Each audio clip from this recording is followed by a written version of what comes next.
बिहार में ये UPSC BPSC का ऑब्सेशन आया कहाँ से? प्यून है और वो 4th ग्रेड एम्प्लॉय है, गवर्नमेंट जॉब में है, 30,000 रुपए वो महीने कमा रहा है। उसका सोशल स्टेटस एक एमएनसी में काम करने वाले जो 2 लाख रुपए कमा रहे हैं उससे बहुत बेटर है। क्या स्टूडेंट्स के पास प्लान बी होना चाहिए?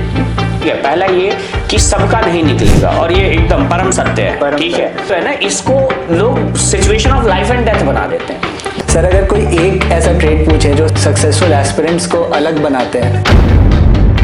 एग्जामिनेशन का कोर है ऑर्गेनाइज करना। भाई मोटिवेशन ड्रग है, मोटिवेशन गलत चीज है। क्या रिलेशनशिप प्रिपरेशन से डिविएट कर देता है? Toxic relationship. हाँ, ठुकरा के मेरा प्यार इंतकाम फिर कैसे देखेगी? और जब तक इंतकाम नहीं होगा तब तक तो यूपीएससी निकलने से आप बोलोगे सर आपका दिल नहीं टूटा है। भाई सबका टूटा। अब जैसे मैं कल रात में सोच रहा था कि अगर मैं इंडिया गॉट लेटेस्ट पे जाऊं तो मैं अपने आप को कितना मार्क्स दूंगा। दोस्तों, बिहार और यूपी से सबसे ज्यादा आईएएस ऑफिसर्स निकलते हैं, लेकिन इसके साथ ही हम लोग सबसे ज्यादा एस्पिरेंट्स भी प्रोड्यूस करते हैं। एक एस्पिरेंट की लाइफ में बहुत सारे चैलेंजेस होते हैं, जैसे कि प्लानिंग और प्रिपरेशन का स्ट्रेस, फाइनेंशियल स्ट्रगल्स, रिलेशनशिप की टेंशन और ना जाने क्या क्या, जिसके बारे में आज हम लोग डिटेल में बात करेंगे अभिषेक सर से, जो कि पिछले 10 साल से यूपीएससी और बीपीएससी एस्पिरेंट्स को गाइड करते आ रहे हैं। आज हम लोग जानेंगे कि यूपीएससी एग्जाम क्रैक कैसे करते हैं। तो दोस्तों, अगर आपको ये वीडियो पसंद आता है तो इसे जरूर लाइक करें, अपने दोस्तों के साथ शेयर करें और हमारे चैनल को सब्सक्राइब करें। हम हैं युगांश और आप देख रहे हैं द वाईजे शो।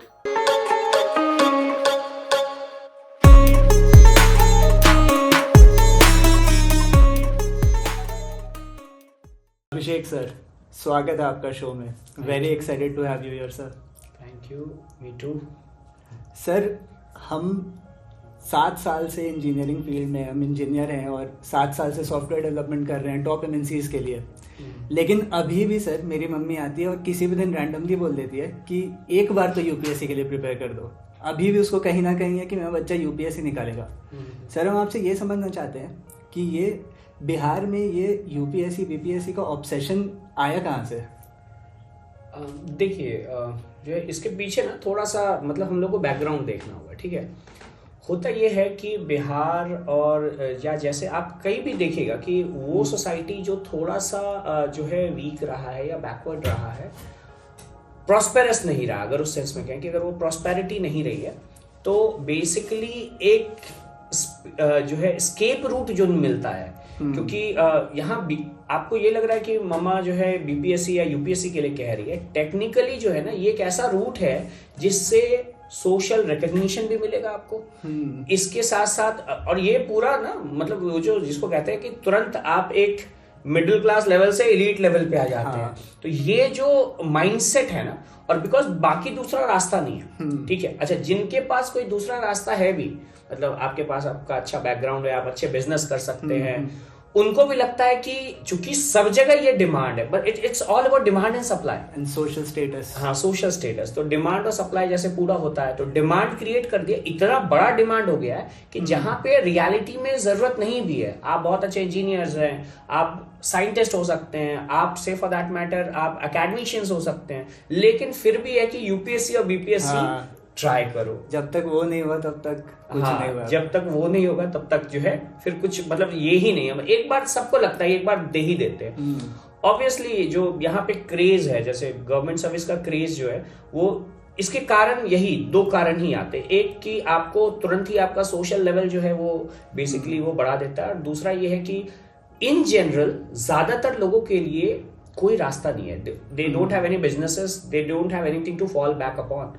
तो उसके बाद फिर लगता है कि भाई ये सरकारी नौकरी ही, और जिसको हम कह सकते हैं लार्जर देन लाइफ बना दिया गया है इस सरकारी नौकरी को। इनफैक्ट यहाँ पे जो आप बोल रहे हैं, इसको अभी जिस तरह के सिचुएशंस चल रहा है, जो सिनेरियोज हैं रिलेटेड विद जो एजुकेशन हो गया या फिर related with the employment scenarios, ये गवर्नमेंट जो जॉब को जो है ना थोड़ा सा और बढ़ा दिया है। ये थोड़ा सा और जो है लार्जर देन लाइफ पोर्ट्रे करने का। इनफैक्ट जैसे कोरोना हाँ। जो कोरोना इवेंट हुआ था और उसमें बेसिकली जो है बहुत सारे प्राइवेट लोग, तो फिर वहां से मुझे भी सुनने को मिला कि इसीलिए कहते थे कि सरकारी नौकरी में लग जाओ। तो ये सारे सिचुएशन जो है वहीं से निकल के आए हैं। मतलब basically time tested recession proof job है आपका। हाँ, ऑब्वियसली टाइम टेस्टेड है, रिसेशन प्रूफ है, और प्लस जो सोशल प्रेस्टीज लेकर के आता है वो अनपैरेलल है। मतलब ये मतलब हम लोग कई बार डिस्कस भी करते हैं कि अगर मान लो कि आप कोई प्राइवेट एमएनसीज में काम करते हैं और आपका पैकेज 2 लाख है, और बिहार में और यूपी में ये सारी चीजें ज्यादा होती है, क्योंकि फिर आपकी कैपेसिटी, आपकी कैपेबिलिटीज, आपको कितना दहेज मिल रहा है, डाउरी उससे डिसाइड होता है। तो बेसिकली ऐसा होता है कि अगर कोई प्यून है और वो 4th ग्रेड एम्प्लॉय है और बेसिकली वो गवर्नमेंट जॉब में है, 30,000 रुपए वो महीने कमा रहा है, उसका सोशल स्टेटस एक एमएनसी में काम करने वाले जो 2 लाख रुपए कमा रहे हैं उससे बहुत बेटर है। तो पेरेंट्स, क्योंकि उनको सोसाइटी में रहना है, ठीक है, हम और आप सोसाइटी से थोड़ा एलिनेट हो गए, बिकॉज हम लोग बाहर चले गए, अपने घर से, अपने समाज से बाहर जाके कमाने लगे, लेकिन उनको समाज में रहना है, तो समाज में प्रेस्टीज जो मिलेगा वो उनको वहां से मिलने वाला है। तो एक undue pressure I would say, because इसमें हो क्या रहा है, सबसे ये बहुत सीरियस मैटर है, इसमें क्रिएटिविटी का डेथ हो रहा है। डेफिनेटली जो आप कर सकते थे आपको हिम्मत ही नहीं होता है वो करने के लिए, बिकॉज आपको बचपन से, आप 10th से देखो, 10th में जैसे आप गए, 12th में जैसे गए, वो थोड़ा थोड़ा जो है ना वो आपको डाला जा रहा है कि भैया नहीं, यही रास्ता और कोई रास्ता नहीं। Exactly sir. और सर हमको भी ऐसा लगता है कि लोग इस बात को समझते नहीं है कि बिहार में प्रॉब्लम ये है ना सर कि आउटलेट नहीं है। जैसे अगर हमको कुछ करना है, 12th का एक बच्चा है या 10th का बच्चा लेते हैं एक्चुअली, क्योंकि डिसाइड वहीं से होता है, तो ले दे के 3 ऑप्शन है आपके पास, या तो डॉक्टर बनिए, या तो इंजीनियर बनिए, या तो यूपीएससी करने चाहिए। अगर कुछ करियर में आपको करना है सिग्निफिकेंट बिहार में, तो ले दे के मैक्सिमम ऑप्शंस आपके पास यही है। उसमें भी इंजीनियरिंग और डॉक्टर का तो है कि आपको बाहर ही जाना पड़ेगा फिर अगर करना है इंजीनियरिंग आउट ऑफ बिहार। तो ले दे के बचता है फिर एक बस यूपीएससी, बीपीएससी, बेसिकली सरकारी जॉब, बस एक यही है जो कि आपको बिहार में गरीबी से निकाल सकता है। और इस कारण जो फियर्स कंपटीशन है ना बिहार में, इट इज अनपैरेलल। हम बैंगलोर में 10 साल रहे, वहां के बच्चों को कंपटीशन पता ही नहीं है।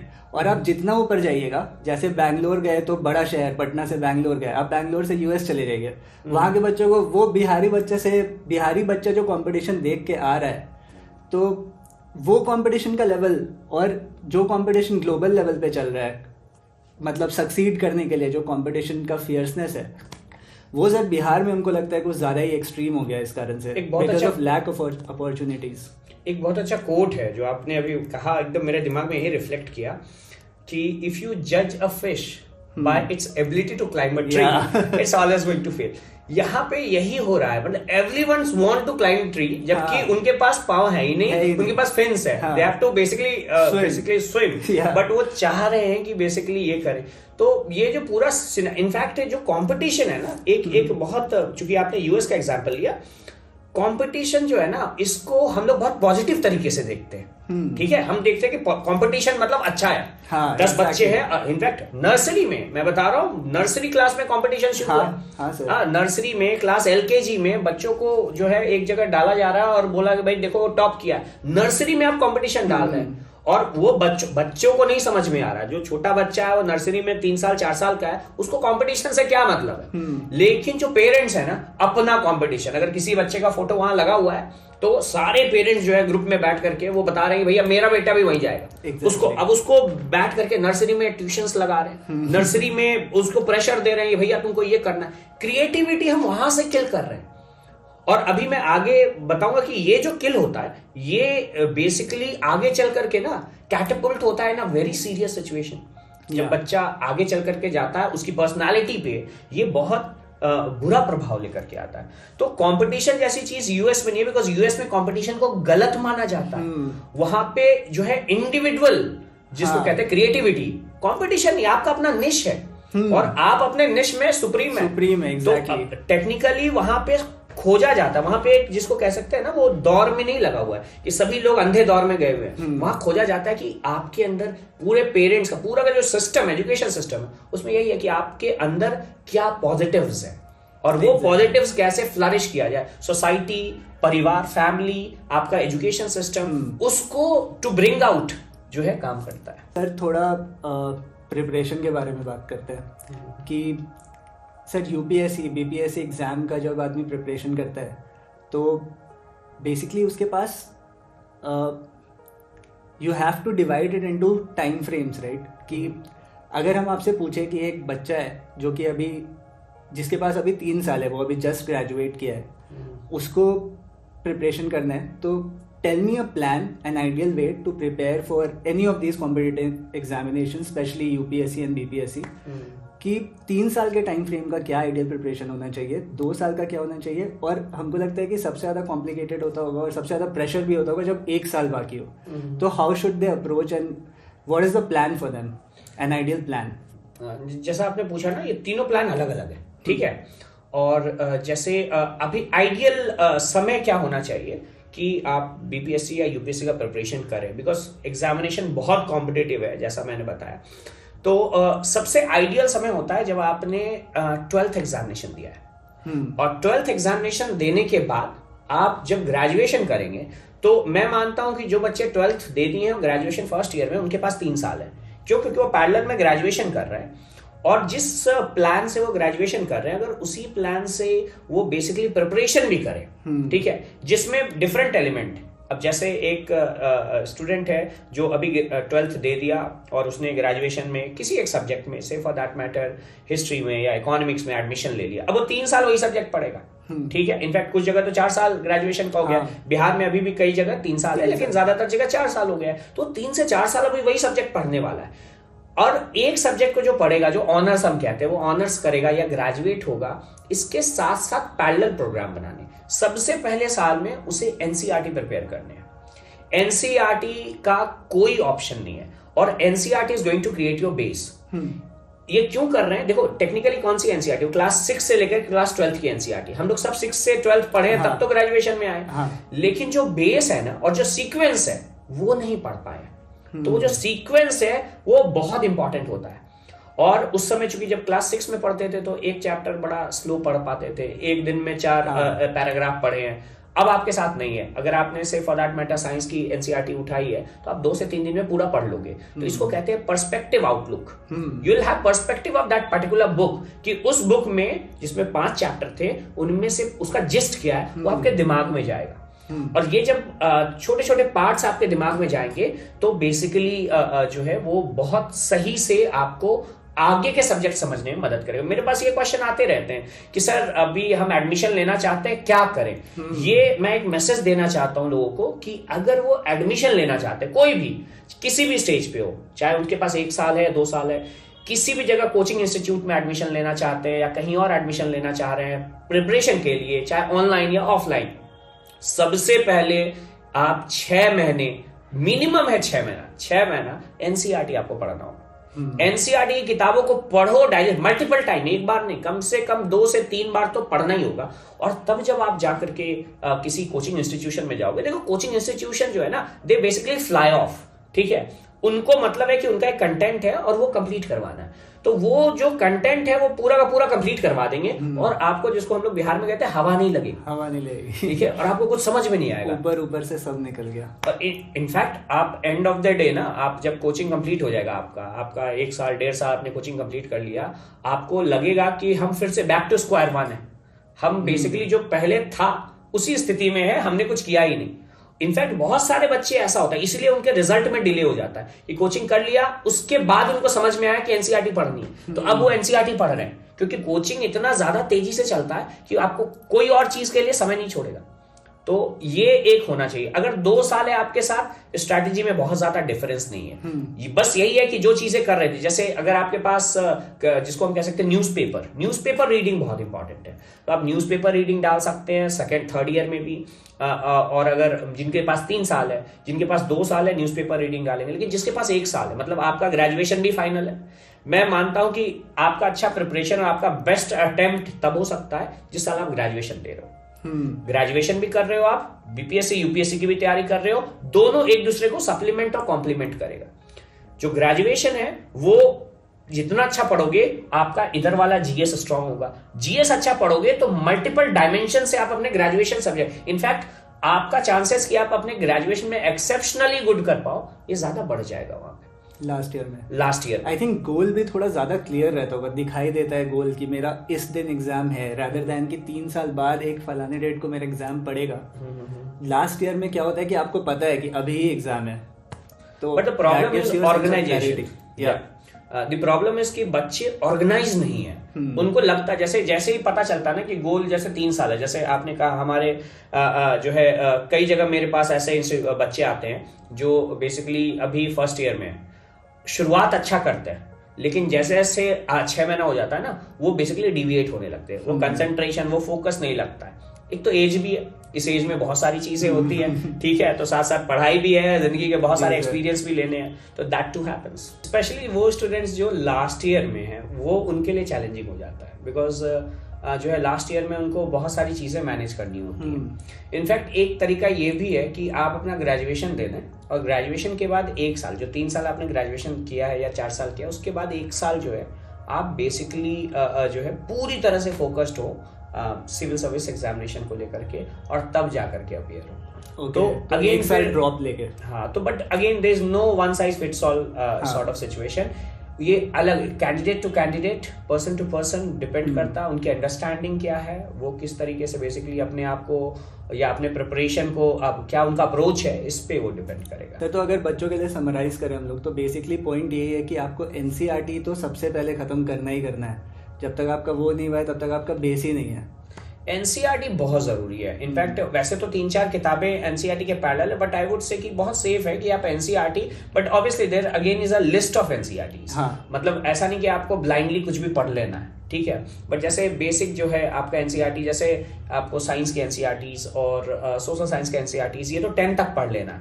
12th में जैसे बायोलॉजी, जो बायोलॉजी होता है एनसीईआरटी का, वो आप किसी भी सब्जेक्ट से, कोई भी बैकग्राउंड है आपका, 12th में आपको बायोलॉजी पढ़नी है, बिकॉज बायोलॉजी वाला जो सेक्शन है वो साइंस एंड टेक्नोलॉजी में या फिर ज्योग्राफी में, एनवायरमेंट इकोलॉजी में बहुत ज्यादा आता है।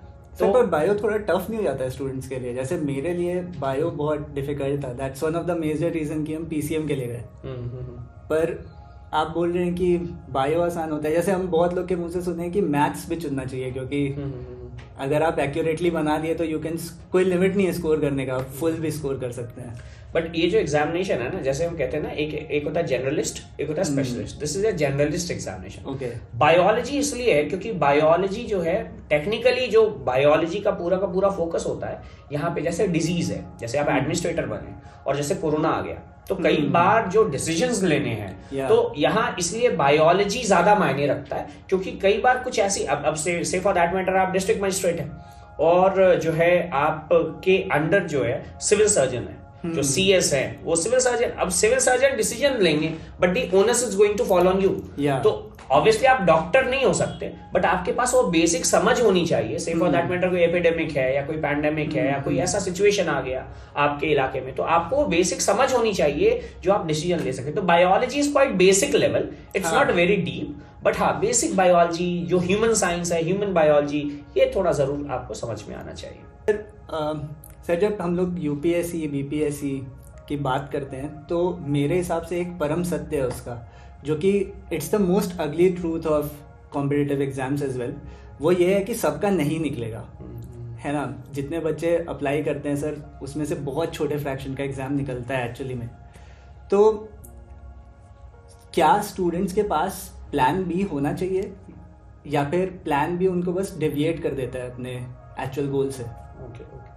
पहले तो इस बात को समझना, जो आपने सवाल किया ना, इस सवाल में 2 सवाल अंतर्निहित है, 2 सवाल है, ठीक है। पहला ये कि सबका नहीं निकलेगा, और ये एकदम परम सत्य है, ठीक है, कि ऑब्वियसली सीट्स ही नहीं है, ठीक है।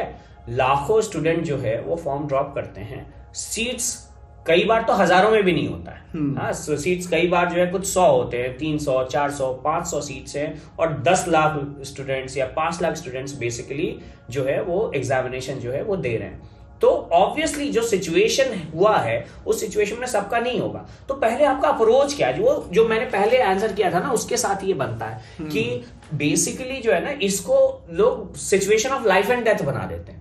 This is not situation of, ये लाइफ एंड डेथ का सिचुएशन नहीं है। टेक्निकली अगर हम देखें तो आपको ये समझना है कि ये यूपीएससी और BPSC exam is a learning process. देखो जिन बच्चों का हुआ है, चूंकि हम उन बच्चों को भी देखे जिनका सिलेक्शन हुआ है, उनको भी देखे जिनका सिलेक्शन नहीं हुआ है, ठीक है। ऑब्वियसली जिनका सिलेक्शन नहीं हुआ है वो ज्यादा है, ठीक है, और जिनका सिलेक्शन हुआ है वो कम है। तो जिनका सिलेक्शन हुआ है उन्होंने इस प्रोसेस को एंजॉय किया है, उन्होंने बहुत ज्यादा लोड नहीं लिया है। बहुत कम ऐसे स्टूडेंट हैं जो उन्होंने जो टीचिंग प्रोसेस है उनको एंजॉय किया। मैं बताता हूं, मेरा एक स्टूडेंट है ब्रज किशोर, और ये जो ब्रज किशोर है अभी बेसिकली एसआई है, और इन्होंने एसआई का एग्जामिनेशन निकाला एंड क्लास के अंदर he was the most problematic student. मतलब क्लास में हम एक लाइन बोले और 2 सवाल उसका उठ के आ जाता। अच्छा। ठीक है, और बट वो जो इंक्विजिटिव नेचर है, जो क्यूरियोसिटी है, कभी कभी क्लास में जब आ जाते हैं ना आप इरिटेट हो जाते हो, यार ये तो पढ़ाई नहीं दे रहा। कई बार मैंने उसको बोला भी है, लेकिन फिर क्या है ना कि वो जो इंक्विजिटिव नेचर है, मैंने उसको बुलाया क्लास के बाद और मैंने बोला कि भाई देखो बिल्कुल सही है सवाल, अच्छा सवाल भी वो वैलिड पूछ रहा था। अगर वैलिड सवाल नहीं हो तो फिर तो टीचर वही डांट देते हैं। हाँ। सवाल वैलिड पूछ रहा है, लेकिन जो है चूंकि मोमेंटम होता है, लेक्चर का फ्लो होता है, वो रुक जा रहा है। बाद में मैंने उसको समझाया और फिर उसको वो समझा, और फिर जैसे क्लास एंड होता था तो आता था, या क्लास के बीच में भी पॉज लेकर के सवाल पूछता था। वो जो नेचर है ना, इंक्विजिटिवनेस, क्यूरियोसिटी, क्योंकि उसको पढ़ाई में मजा आ रहा था, ठीक है। और मजा आते हुए फिर उसने जो है बेसिकली अभी वो एसआई है, अभी बेसिकली बीपीएससी एग्जाम दिया है वो। अच्छा, ठीक है, अभी यूपीएससी का भी पाइपलाइन में उसने प्रिपरेशन रख रखा है, और एक बहुत सही टाइम पे बेसिकली। इससे दोनों आपका सवाल होता है कि प्लान बी होना चाहिए कि नहीं होना चाहिए। अब देखो अब क्या है कि उसका कॉन्फिडेंस अलग लेवल पे। अब जब मैं बात करता हूँ, वो अभी ट्रेनिंग कर रहा है राजगीर में, जो बिहार पुलिस अकेडमी है वहां पे, और बेसिकली अलग लेवल का कॉन्फिडेंस है उसका। और बिल्कुल अलग तरीके से जो है वो अब बीपीएससी और यूपीएससी एग्जाम को अप्रोच कर रहा है। तो प्लान भी अच्छा भी, again there is not one size fits all, plan भी अच्छा भी है, बुरा भी है। बुरा इस सेंस में है कि आप अपने आप को पहले समझो। देखो ये एग्जामिनेशन ना, this examination is examination of self discovery. तो आपको अपनी तासीर को समझना है कि प्लान बी में जा कर करके हम वहीं पे जो है गायब हो गए कि हमको चलो कुछ तो मिल गया, अब हम उसी में एंजॉय कर रहे हैं, कि हम प्लान बी को एक अचीव कर करके प्लान ए की तरफ जा रहे हैं। Plan B should not be कि there is one thing to fall upon. Plan B should be a platform कि अब हम यहां से लॉन्च करेंगे अपने आप। तो इसमें डिफरेंस है, this is totally two different thing. कि ये नहीं कि हम चीज फॉल अपॉन करने के लिए कह रहे हैं, एक लॉन्चिंग पैड तैयार कर देंगे। प्लान बी होना चाहिए, लेकिन जैसा मैंने कहा इस पूरे प्रोसेस ऑफ एग्जामिनेशन में को अगर आप एंजॉय नहीं करते हो तो प्लान ए हो, बी हो, सी हो, अल्टीमेट रिजल्ट वही होगा। आपको एंजॉय करना है प्रोसेस को, आपको समझना है कि आप क्यों ये पढ़ने के लिए आए। लेकिन सर इसमें फिर एक ये भी बात है ना कि एक तो इतना ज़्यादा पढ़ाई करना है, उस पर से प्लान बी अपने आप को सिक्योर करने के लिए, एक लॉन्चिंग पैड बनाने के लिए हम एक जॉब भी कर रहे हैं साथ ही साथ। सर तो फिर एंजॉय कैसे करेंगे? मतलब देयर इज सो मच प्रेशर कि क्रैक भी करना है। I can not settle with my plan B, but I still have to prepare and I have since I have a job, तो अब उधर भी हमको ध्यान देना है। सर तो मतलब how can I enjoy the process then? अच्छा, आपको मैं बताता हूँ एंजॉय द प्रोसेस। आपने बेसिकली इंजीनियरिंग करा, अब जब इंजीनियरिंग एग्जामिनेशन आपके होते थे तो आप ये सोचो कि आप तो सेमेस्टर में जितना पढ़ा है और एग्जामिनेशन से एक हफ्ते पहले जितना पढ़ा है, ठीक है, किसका आउटपुट ज्यादा आता था? सर सबसे ज्यादा आउटपुट आता था एक रात एक रात पहले वाली जो है एग्जामिनेशन से एक रात पहले जो पढ़ा है उसका आउटपुट आता था। यहाँ पे भी वही होता है, ठीक है। इनफैक्ट ये होता है ना कि आउटपुट मायने रखता है, ये मायने नहीं रखता कि आप कितना ज्यादा मेहनत कर रहे हो या कितना ज्यादा घंटा डाल रहे हो। मेहनत का मतलब यहाँ घंटे पे है, हम बहुत ज्यादा घंटे पढ़ रहे हैं, इस पे मदद नहीं आता, ठीक है। इनफैक्ट बीपीएससी में एक सवाल पूछा गया, बड़ा इंटरेस्टिंग सा सवाल, मैं इस पे भी आऊंगा। ऐसे का सवाल था, मूस मोटहियन तो लोहड़ा होई है ना हाथी ना घोड़ा होई है। हाँ। ये ऐसे का क्वेश्चन है यूपीएससी में। मतलब क्या कि मूस यहाँ पे सिंबलाइज करता है चूहा, मूसा हम लोग कहते हैं हमारे बिहार के लोकल लैंग्वेज में। तो चूहा अगर बहुत खा पी भी लिया और मोटा हो गया तो लोहड़ा हुई है। हाँ। लोहड़ा होता है वो जो सिलबट्टे पे बेसिकली पीसते हैं। हाँ, तो अगर चूहा मोटा हो गया और वो अपनी कैपेसिटी को बढ़ाना चाहता है तो वो बेसिकली बहुत हेवी हो जाएगा, भारी हो जाएगा। वो हाथी घोड़े की तरह एफिशिएंट नहीं हो पाएगा, ना ही पावरफुल हो पाएगा हाथी की तरह, और ना ही घोड़े की तरह तेजी से भाग पाएगा। यहां पे ये समझना है आपको कि you don't need to basically overburden yourself.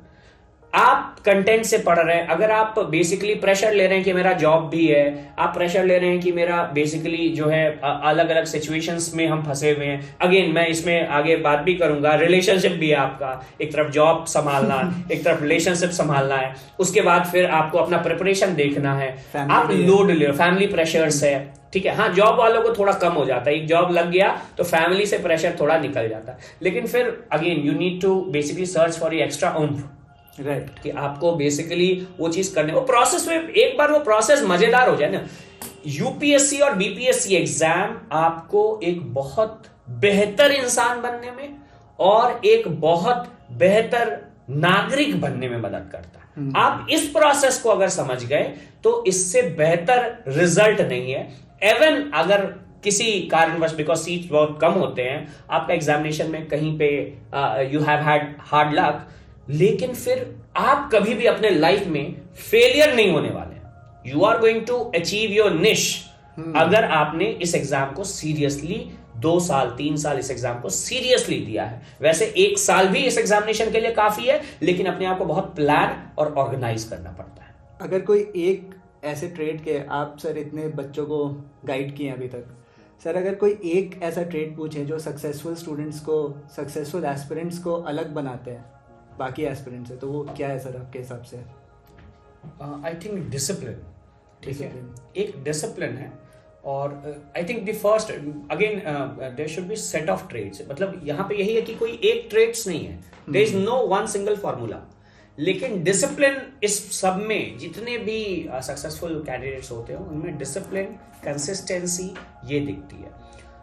Again यहाँ डिसिप्लिन और मोटिवेशन, इसके बीच में डिफरेंस बताना मुझे, बिकॉज जो मैंने देखा है कि वो बच्चे जो बेसिकली फेल करते हैं ना, दे सर्च फॉर मोटिवेशन, ठीक है, उनको मोटिवेशन का डोज चाहिए। सारा मोटिवेटेड फील नहीं करे, मोटिवेटेड फील है भाई। ये एग्जामिनेशन ऐसा है कि अगर ये एग्जामिनेशन तुम्हारी नसें नहीं फुला दे रहा है प्रिपरेशन के दौरान, जैसे हम लोग कहते हैं बिहार में, अगर ये नहीं हो रहा है, you don't get that extra, जिसको कह सकते हैं सॉर्ट ऑफ अ हाई, जहां पे तुम पढ़ते हुए और करते हुए तुमने एक मिशन मोड में काम नहीं किया है, तो मतलब कि भाई कुछ गड़बड़ है, तुमको देखना होगा, ठीक है। फिर वही है कि ये जो है, you are in the rat race, वो रैट रेस में तुम लगे हुए, ultimately this thing is not meant for you. तो यहाँ पे ये चीज है which again is a very hard truth, because कई स्टूडेंट आते हैं और उनको लगता है कि हम सब चीज कर रहे हैं, बट वो जो उनका माइंडसेट है ना, वो ऐसे बन ही नहीं पाता, उनका माइंडसेट कुछ और है।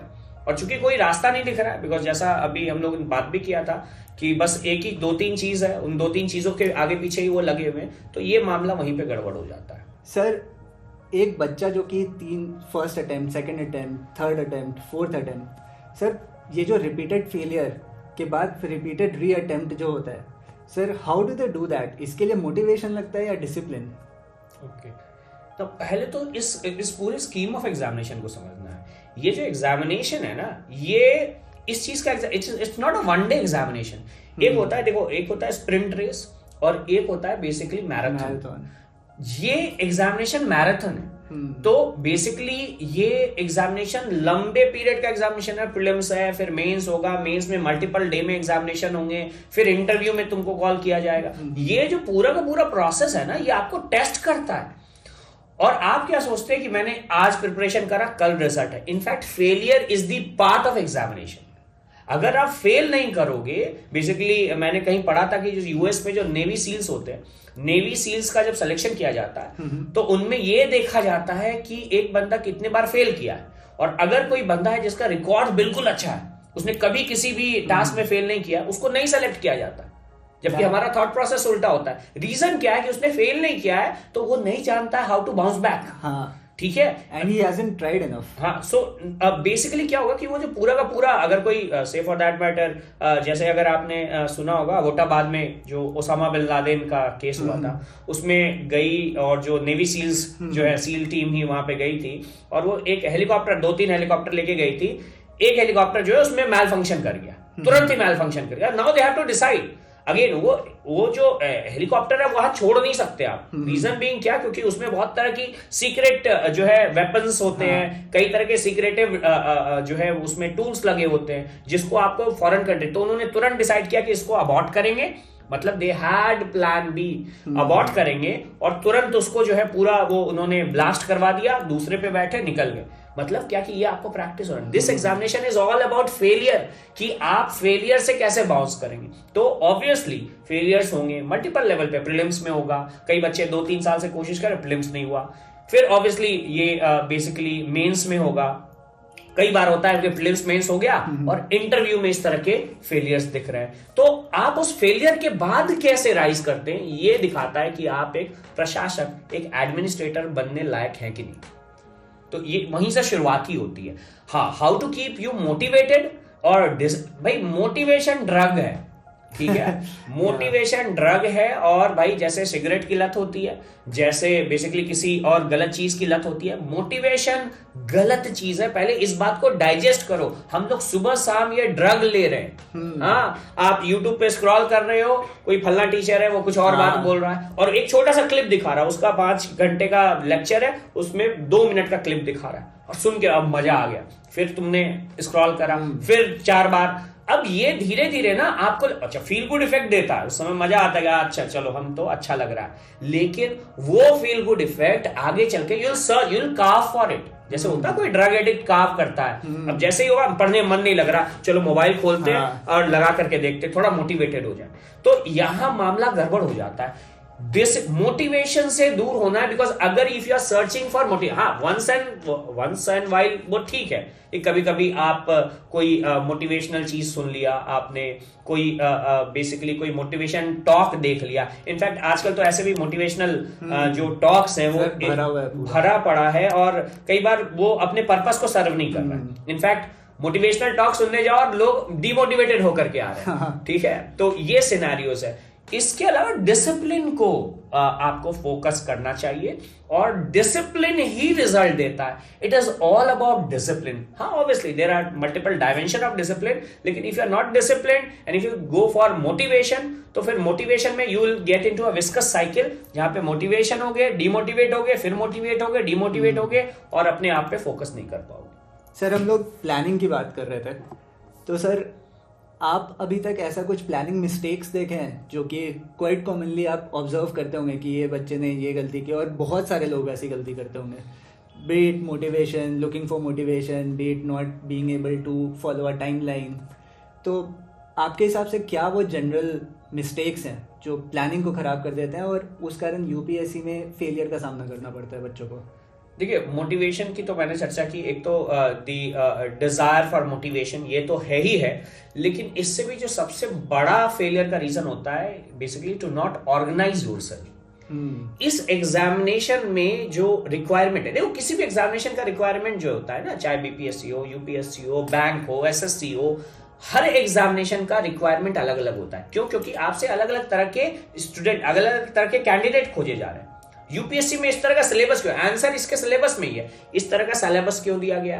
इतना रिगरस एग्जामिनेशन क्यों होता है? क्योंकि देखना चाह रहे हैं कि बेसिकली इतना बड़ा सिलेबस है और इतने बड़े सिलेबस को आप कैसे ऑर्गेनाइज करोगे। आप डिस्ट्रिक्ट मजिस्ट्रेट, आप डीएम साहब बैठे हुए हो, आपके डिस्ट्रिक्ट में कहीं पे दंगा हो रहा है, कहीं पे आग लग गई है, कहीं पे कुछ और लॉ एंड ऑर्डर सिचुएशंस है, आप कैसे मैनेज करोगे? इसीलिए सिलेबस दिया गया है। तो टेक्निकली जो ओवरऑल सिनेरियो है वो पूरे सिलेबस से ही निकल करके आता है। तो अगर आप ये मैनेज कर लिया तो बाकी सब भी मैनेज हो जाएगा। इसलिए इस एग्जामिनेशन का कोर है ऑर्गेनाइज करना।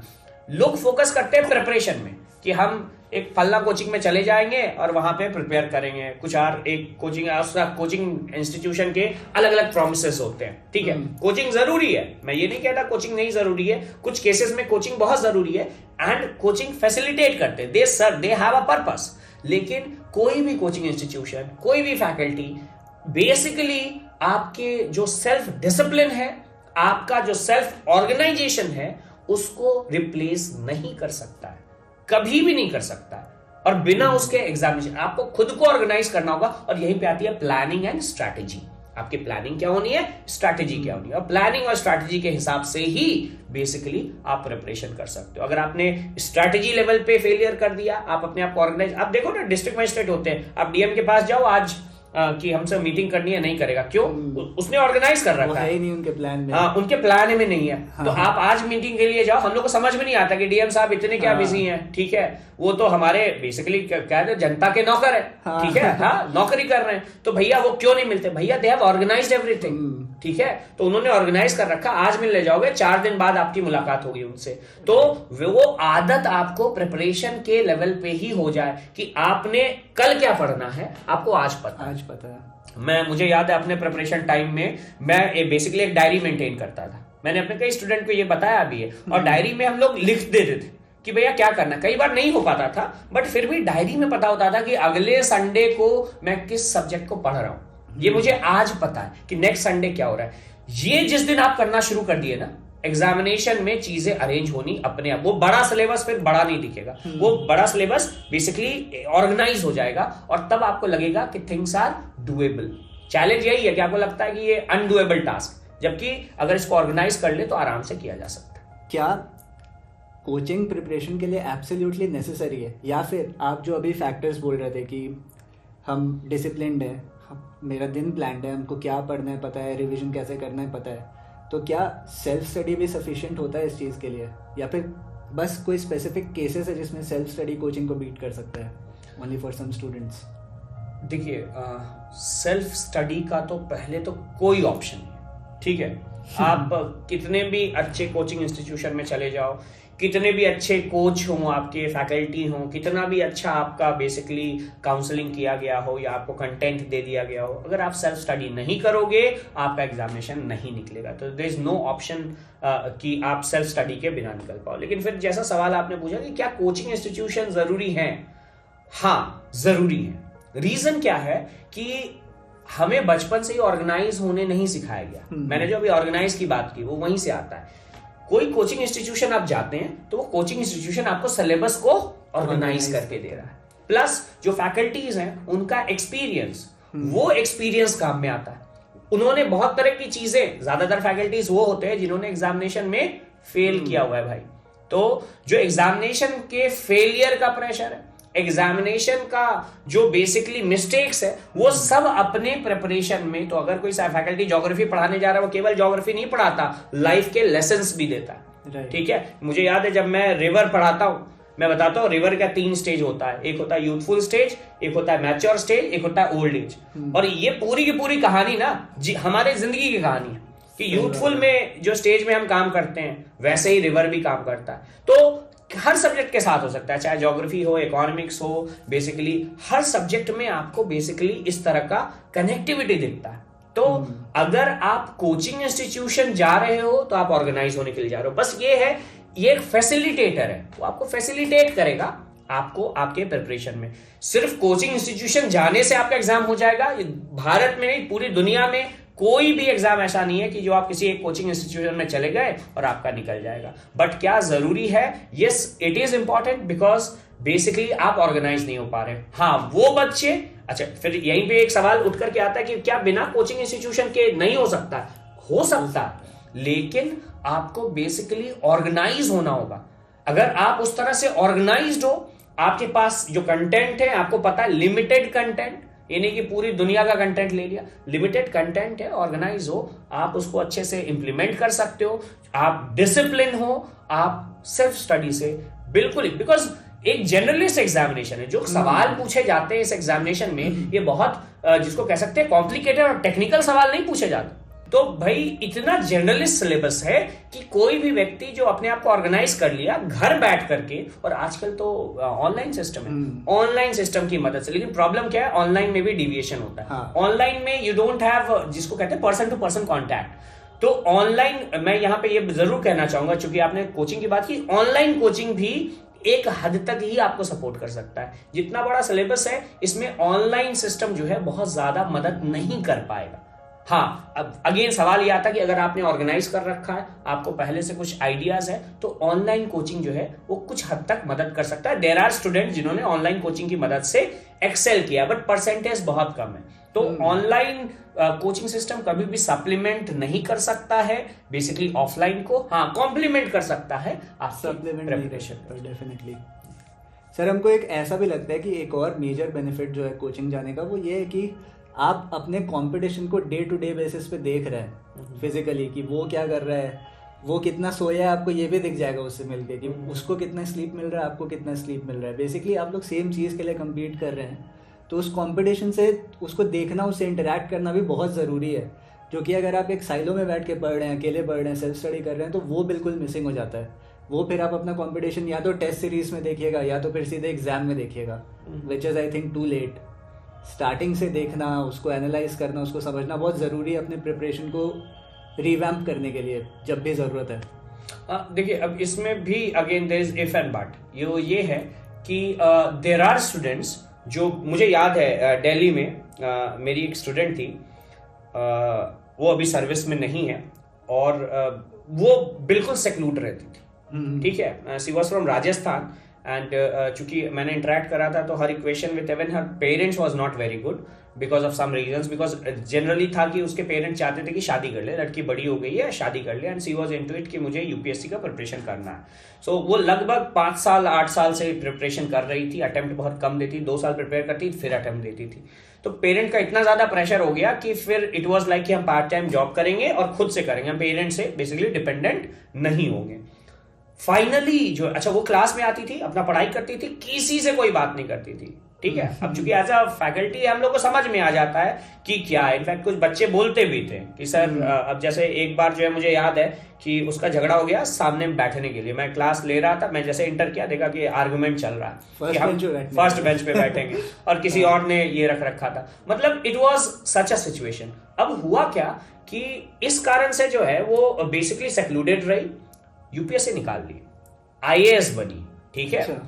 और आईएएस बनने के बाद अगेन वो चीजें मेरे कांटेक्ट में वो तब भी थी, बातचीत कभी कभार होती थी इस तरह in general. Usually teachers day को हम लोग को हमेशा कॉल आता है, तो जो स्टूडेंट्स होते हैं वो टीचर डे को जरूर कॉल करेंगे, तो बात होती है। और टीचर डे में हम लोग साल भर का वो पूरा पूछ लेते हैं क्या चल रहा है क्या नहीं चल रहा है, तो बात होती थी। और जब ऐसी बात होती थी तो उसने बताया एक बात कि सर बड़ा डिफिकल्टी हो रहा है, सीनियर का भी प्रेशर रहता और जूनियर का भी प्रेशर रहता था। ये कि सेक्लूजन के कारण जिसको इंटरपर्सनल स्किल है वो नहीं सीख पाई, और जो जूनियर थे वो भी इससे नाखुश थे, जो सीनियर थे वो भी नाखुश थे। सिचुएशन ये आया कि सी हैड टू रिजाइन, उसे रिजाइन करना पड़ा अपने जॉब से, because she was basically stuck in a mess.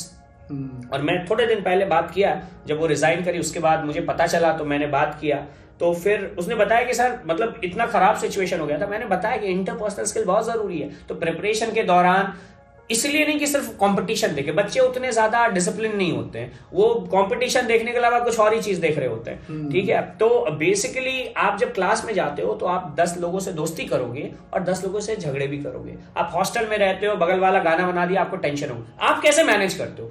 वो जो सोशल इंटरेक्शन है ना, आपको जॉब में जो है वो बहुत मदद करेगा। जब आप अपने सीनियर से डील करोगे, जूनियर से डील करोगे, ऐसे जूनियर्स होंगे जो आपके काम कराने के बाद भी काम नहीं करेंगे, ऐसे सीनियर्स होंगे जो आपको समझेंगे नहीं लेकिन फिर भी आपको वहां काम करना है, वो चीज, वो इंटरपर्सनल स्किल बहुत जरूरी है। ये कोचिंग सिस्टम जरूर प्रोवाइड करता है, बिकॉज वो बिल्कुल एक तरह का सिचुएशन रहता है। कोचिंग में आप देखेंगे जब शुरुआत होता है, मैं यूजुअली बैचेस लॉन्च करता था, जो बैचेस की शुरुआत होती है, शुरुआत में एक बड़ा केओटिक सिचुएशन, सब पूरे बिहार से आए हुए हैं, कोई पूर्णिया से है, कोई अलग जगह से, कोई खगड़िया से है, कोई मुंगेर से है, कोई गया से है, कोई रोहतास से है, कोई बोल रहा है कि हमारा कल्चर बहुत अच्छा है, हम नॉर्थ बिहार से हैं, कोई बोल रहा है साउथ बिहार अलग है, सब अलग अलग जगह से बैठे हुए, केओटिक सिचुएशन है। लेकिन डाउन द लाइन जैसे ही 6 महीने हो जाते हैं, धीरे धीरे चीजें सेटल हो जाती है, एक character develop, we used to say कि हर एक बैच का अपना एक कैरेक्टर होता है, वो कैरेक्टर डेवलप हो जाता है और फिर उसके हिसाब से फिर चीजें काम करने लगती है। सर जैसे हम खुद भी एज अ स्टूडेंट ये समझना चाहते हैं, मतलब अब हम स्टूडेंट नहीं है बट एक पॉइंट पे थे, तो हम समझना चाहते हैं उस साइकोलॉजी को कि जैसे इस बार जो 5,70,000 बच्चे हैं जो इस बार सफल नहीं हो पाए, वो कैसे एनालाइज करें कि हमको सेकेंड अटेम्प्ट देना है या अगले अटेम्प्ट के लिए हम प्रिपेयर करें या नहीं करें। हाउ डू आई मतलब वो जो आप बोल रहे थे सेल्फ रियलाइजेशन सेल्फ डिस्कवरी, वो हम कैसे करें कि अगला अटेम्प्ट देना है या नहीं देना है? पहले तो यहाँ एक जगह हम आपको करेक्ट करेंगे कि एक व्यक्ति जो विद्यार्थी है वो हमेशा विद्यार्थी रहता है। ठीक है, तो once a student always a student. तो ऑब्वियसली हम लोग सब स्टूडेंट, ठीक है। अभी मैं आपसे बात कर रहा हूँ, मैं आपसे बहुत कुछ सीख रहा हूँ और आप मेरे से भी बहुत कुछ जान रहे हो, तो ऑब्वियसली स्टूडेंट है, हम लोग सब स्टूडेंट है, पहली बात। दूसरी बात ये कि कैसे कोई जाने कि भाई अब जो है हम आगे बढ़े कि नहीं बढ़े। पहली चीज है जो मैंने बताया कि सबसे इंपॉर्टेंट ये बात हो जाती है कि आपको ये बात समझना है कि आप क्या करना चाहते हो। आपने पहले तो ये सवाल करो कि क्या आपने 100% दिया एग्जामिनेशन में, 100% दिया कि नहीं दिया, पहले इसको जानो। ज्यादातर स्टूडेंट्स अपना 100% नहीं देते, तो मैक्सिमम चंक तो वहीं निकल जाए, ठीक है। अच्छा, उसके बाद जिसने 100% दिया है उसके लिए, बिकॉज वो भी अच्छा खासा ये है कि मैंने अपना सब कुछ करके दे दिया, अपनी पूरी ताकत झोंक दी इस एग्जामिनेशन में, तब फिर देखना है कि कहां पे गलतियां हो रही है। अब यहां गलती, अब पढ़ने के लिए कुछ नया नहीं बचा। लक्ष्मीकांत पढ़ लिया, बिपिन चंद्रा पढ़ लिया, जीसी लियोंग पढ़ लिया, ठीक है, रमेश सिंह इंडियन इकोनॉमी पढ़ लिया, पूरा पढ़ करके एकदम याद कर लिया। अब कुछ बचा नहीं है हमको पढ़ने के लिए। तब उन बच्चों को ये करना है कि मिस्टेक्स का है, वहां पढ़ाई की जरूरत नहीं है, वहां काउंसलिंग की और वहां स्ट्रैटेजी की जरूरत है। इस एग्जामिनेशन में जो एक चीज मिसिंग है ना, वो है स्ट्रैटेजी। स्ट्रैटेजी को लोग फोकस नहीं कर रहे हैं। आपको लगता है क्या कि आप किसी कोचिंग इंस्टीट्यूशन जाएंगे और आप पढ़ना शुरू करेंगे, आपका एग्जामिनेशन हो जाएगा। इनफैक्ट कई ऐसे इंस्टीट्यूशन भी हैं जो अपने, जिसको मैं कहूं, जिसको कहे कि मतलब बहुत ज्यादा प्रॉमिस कर देते, जो प्रॉमिस कभी फुलफिल नहीं होने वाला होता है। अब बच्चे जब वहां पे काउंसलिंग लिया ना, उनके माइंडसेट में ये होता है कि अब काउंसलिंग लिया है, बस बाहर निकलेंगे और लाल बत्ती की गाड़ी लगी रहेगी, बस हमको लेना है और निकल जाना है। ये जो माइंडसेट है ना, बड़ा प्रॉब्लमैटिक है, ठीक है।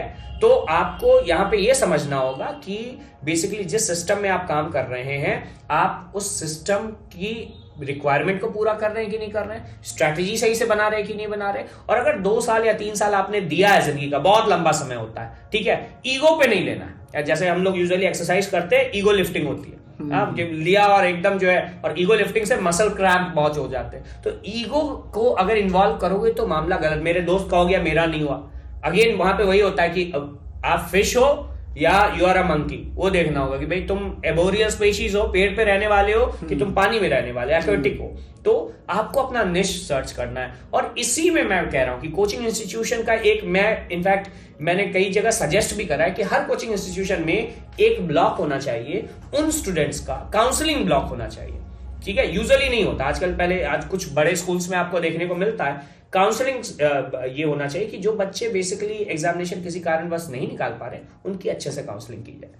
आई थिंक सर ये एक बड़े लेवल पे भी प्रॉब्लम सॉल्व करेगा, जो कॉम्पिटिटिव एग्जाम्स में जो भीड़ है अभी, मतलब वो टर्म हम यूज़ नहीं करना चाहते हैं, लेकिन वो अब भीड़ ही बन चुका है, क्योंकि एस्पिरेंट्स बहुत कम ही हैं जो कि रियल सेंस में तैयारी कर रहे हैं।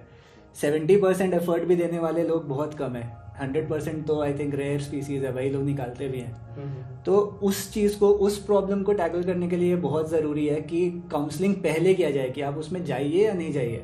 क्योंकि सर हम लोग को पता भी नहीं है, इतने सारे करियर ऑप्शंस है। मेरा एक फ्रेंड है जो कि जर्मन कॉन्सुलेट के लिए काम करता है, क्योंकि उसको जर्मन आता था, और हम लोग सोच भी नहीं सकते थे कि 12वीं में कि ऐसा भी कुछ कर सकते हैं लाइफ में। तो नहीं, ये तो बहुत जरूरी है, क्योंकि जो जैसा आपने शुरुआत में भी कहा था, 3-4 ऑप्शंस के अलावा तो कोई और ऑप्शंस दिखता भी नहीं है। तो आपको, और सबसे जरूरी क्या है ना कि हाँ, पेरेंट्स को सेंसिटाइज होने की जरूरत है। मैं बार बार पेरेंट्स को इसलिए यूज कर रहा हूँ क्योंकि आजकल के समय में ना, स्पेशली बिहार में एक खास तरह की टेंडेंसी है क्या कि हम बच्चा को खून बेच के पढ़ाएं, ठीक है। अरे भैया, खून मत बेचो, बच्चों को काउंसिल करो तुम, ठीक है। खून बेच के पढ़ाने की जरूरत नहीं है। मतलब ये कहने का मतलब, पेरेंट्स करते हैं, ये कहने का मतलब कि हम अपनी औकात से ज्यादा देंगे, और पेरेंट्स देते हैं, और इसका रिस्पेक्ट किया जाना चाहिए। लेकिन साथ साथ फाइनेंशियल हेल्प के साथ साथ आपको सपोर्ट भी देना है। देखिए, वो बच्चा जो क्लास 10 तक 12 तक आपके बेसिकली ब्लैंकेट के अंदर था, आपके अंदर था, आपके प्रोटेक्शन में था, तुरंत उसको वहां से निकाल करके आप एक बेसिकली सोसाइटी के बाहर रख दिए, और समाज में सारी चीजें वो फेस कर रहा है जिसको कभी नहीं फेस किया। अब वो बच्चा आप छोड़ देते हो, बोले कोचिंग इंस्टीट्यूशन लगा दिया, उसका हॉस्टल लगा दिया, अब वो खा रहा है, अब वो कोचिंग जा रहा है और रिजल्ट दे देगा। ऐसे नहीं होता है। आपको आकर करके, आप पेरेंट टीचर मीटिंग करते थे ना भाई, पीटीएम अभी भी होता है, जब आप 10th में थे, 9th में थे, बच्चा 8th में था, पेरेंट टीचर मीटिंग करते थे, और पेरेंट टीचर मीटिंग में हर मंथ की 30 तारीख को, मुझे याद है, ठीक है, 30 तारीख को पेरेंट्स को बुलाया जाता था बेसिकली स्कूल। पेरेंट्स भी बात करते थे कि मेरा बच्चा क्या शैतानी कर रहा है, स्कूल में क्या हो रहा है, और इससे भी बात होती थी, ठीक है। बेसिकली ये चीजें आप कोचिंग में क्यों नहीं करते हो? अभी और जरूरत है।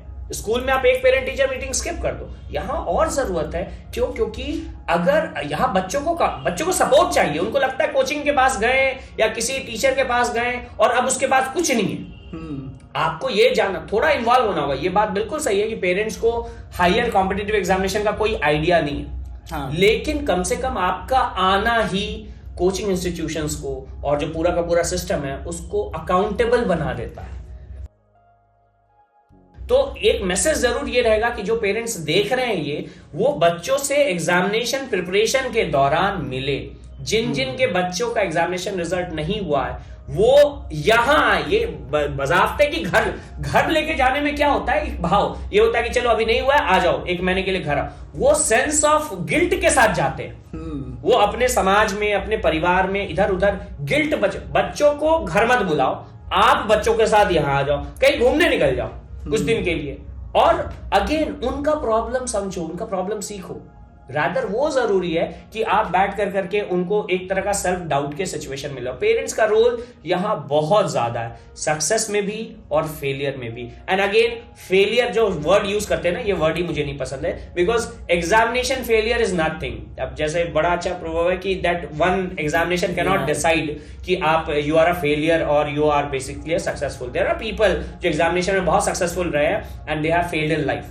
ठीक है, या तो आपको सक्सेस मिलेगा या तो लर्निंग मिलेगी, ऑब्वियसली। और साथ ही साथ ना आपको एग्जामिनेशन को एज अ चैलेंज और as a process of basically कि आप अपने आप को क्रिएट कर रहे हो। स्कल्पचिंग होती है ना, आप स्कल्प कर रहे हो, जिसमें ऑब्वियसली जो है आप ठीक से अगर स्कल्पचिंग करोगे वो अलग अलग प्रोसेस से बेसिकली होके गुजरेगा। सर कंपटीशन इतना फियर्स है यूपीएससी बीपीएससी के लिए कि मेंटल इश्यूज आते ही हैं बच्चों को, जिसमें एंजाइटी है, पैनिक अटैक्स हैं, and because of that you get burned out. अभी आपने प्रिपरेशन स्टार्ट किया, आप कंपटीशन देखे, आप कोचिंग गए, पैसा भी खर्चा कर दिए, और वहाँ पे 1 महीने के अंदर आप एंशियस फील कर रहे हैं कि अब क्या होगा पता नहीं, इतने सारे लोग हैं, मेरा क्या होगा पता नहीं। आप ओवर थिंकिंग के एक लूप में फंस जाते हैं, बार बार एक ही चीज़ सोच रहे हैं, क्या होगा क्या होगा क्या होगा पता नहीं। सर तो what are the science of burnout और how to deal with them? नहीं, ये क्वेश्चन बहुत इंपॉर्टेंट है, बिकॉज ये बहुत ही कॉमन प्रॉब्लम है। ये जो इसको आप अभी मेंटल हेल्थ इशू की कैटेगरी में बहुत सारे इश्यूज हैं।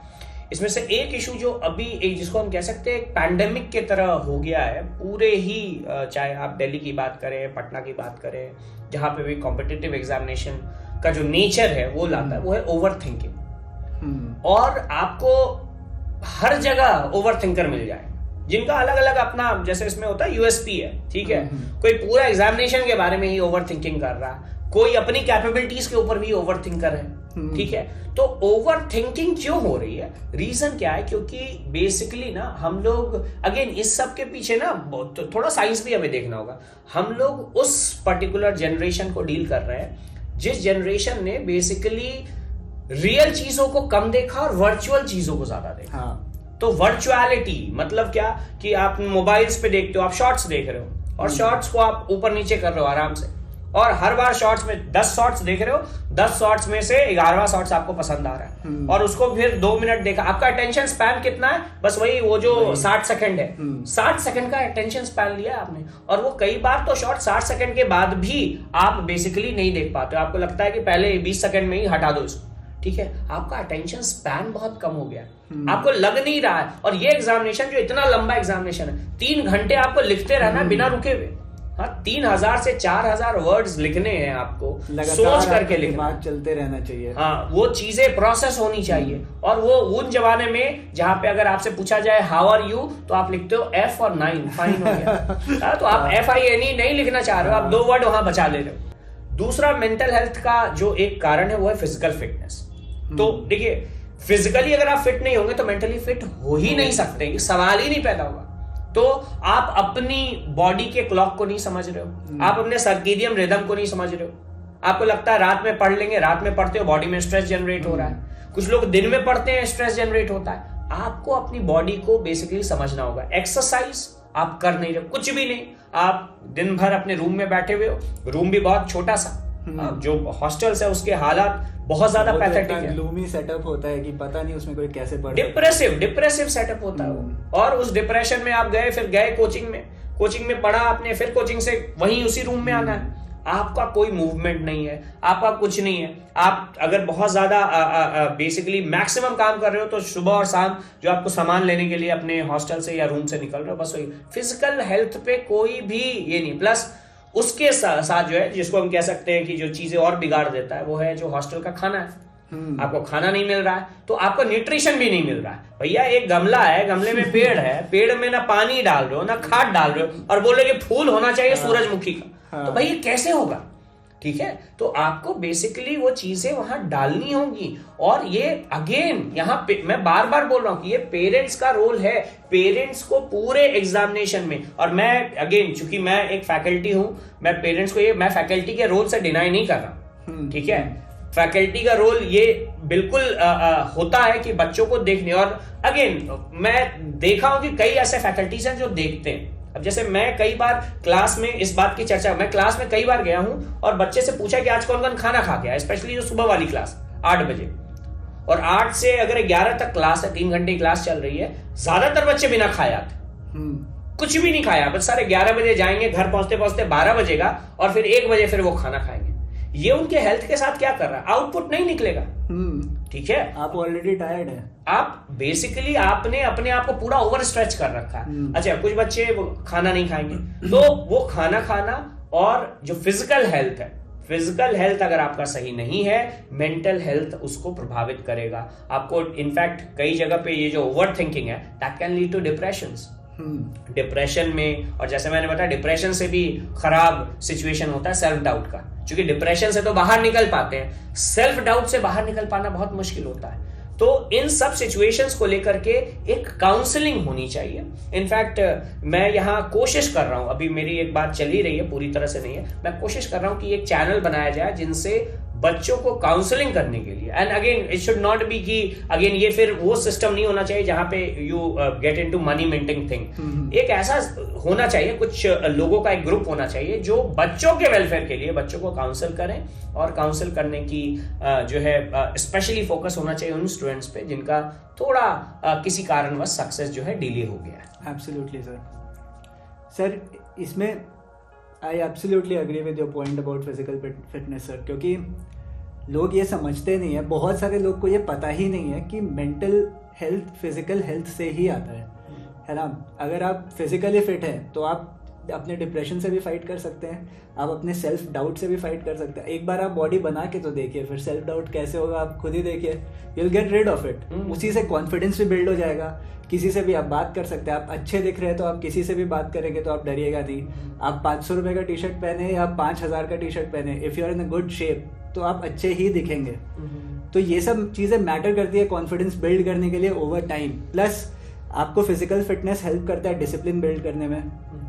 प्लस जो अभी हम लोग जो बात कर रहे थे सर कि सोशल मीडिया का इन्फ्लुएंस इतना ज़्यादा बढ़ गया है, मतलब हर 30 सेकंड में डोपामीन हिट चाहिए दिमाग में, और वो बिल्कुल भी सस्टेन नहीं होता है, राइट। क्योंकि आप लगातार जब तक आपको नहीं मिल रहा है हिट, जैसे ही बंद होगा वो मज़ा आना भी वहीं पे बंद हो जाता है।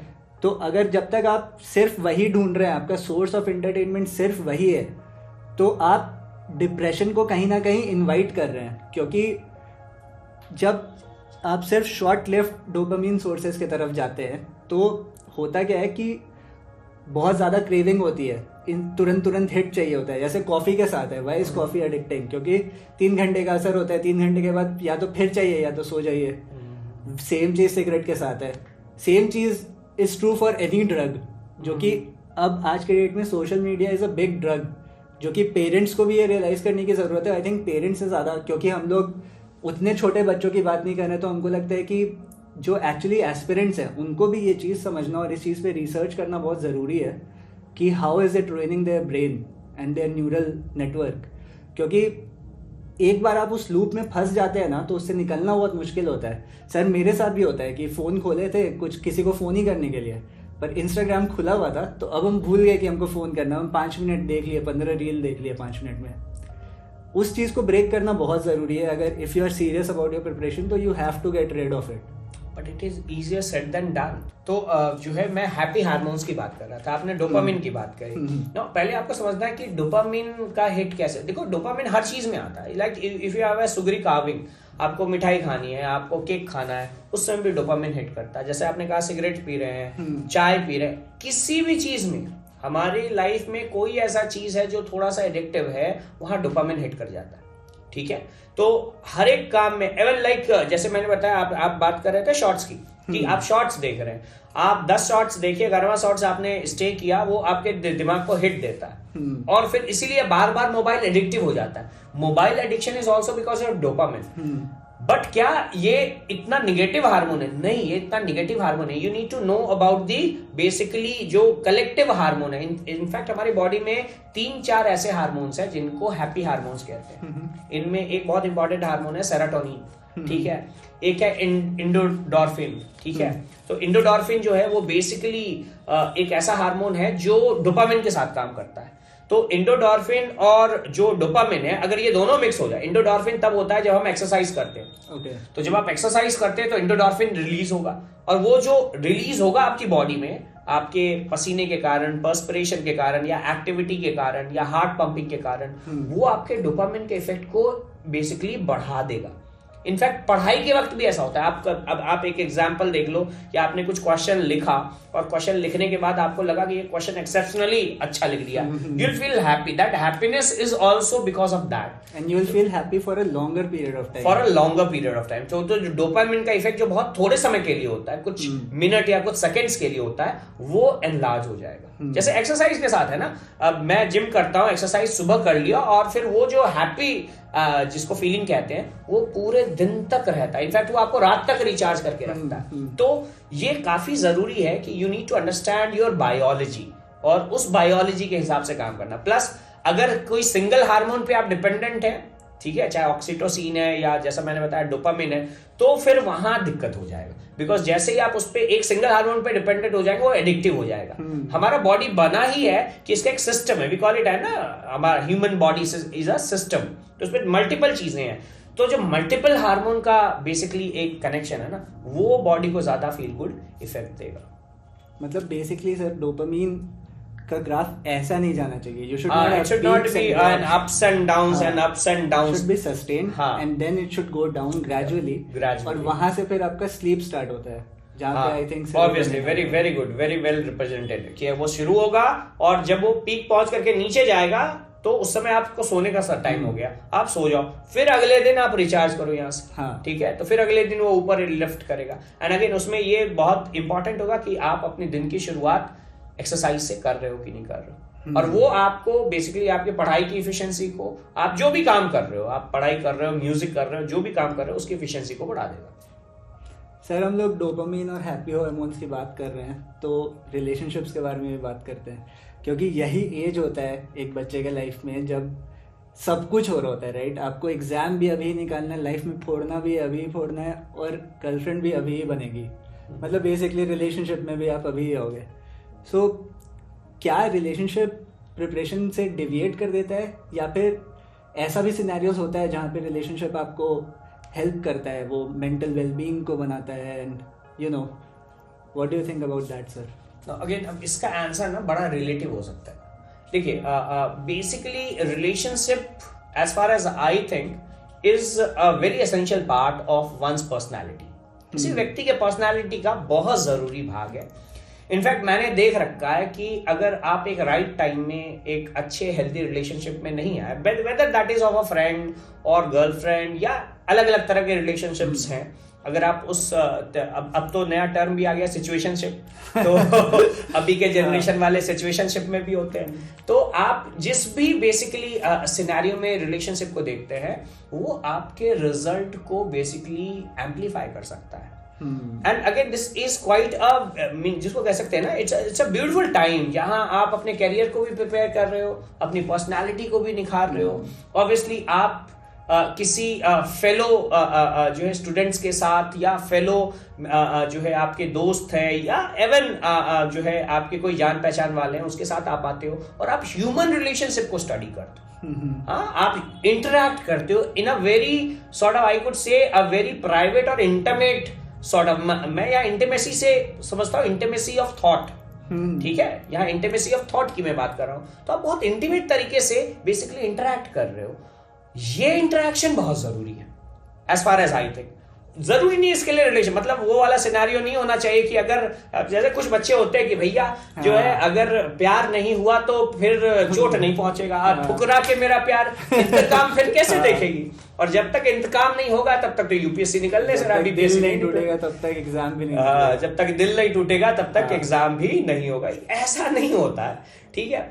ये ऐसा नहीं है नेसेसरी है कि भाई कोचिंग से पहले जो है गर्लफ्रेंड ढूंढना, कि भैया एडमिशन से पहले हमको कोई गर्लफ्रेंड जो है वो देख लेना, ऐसा नहीं है।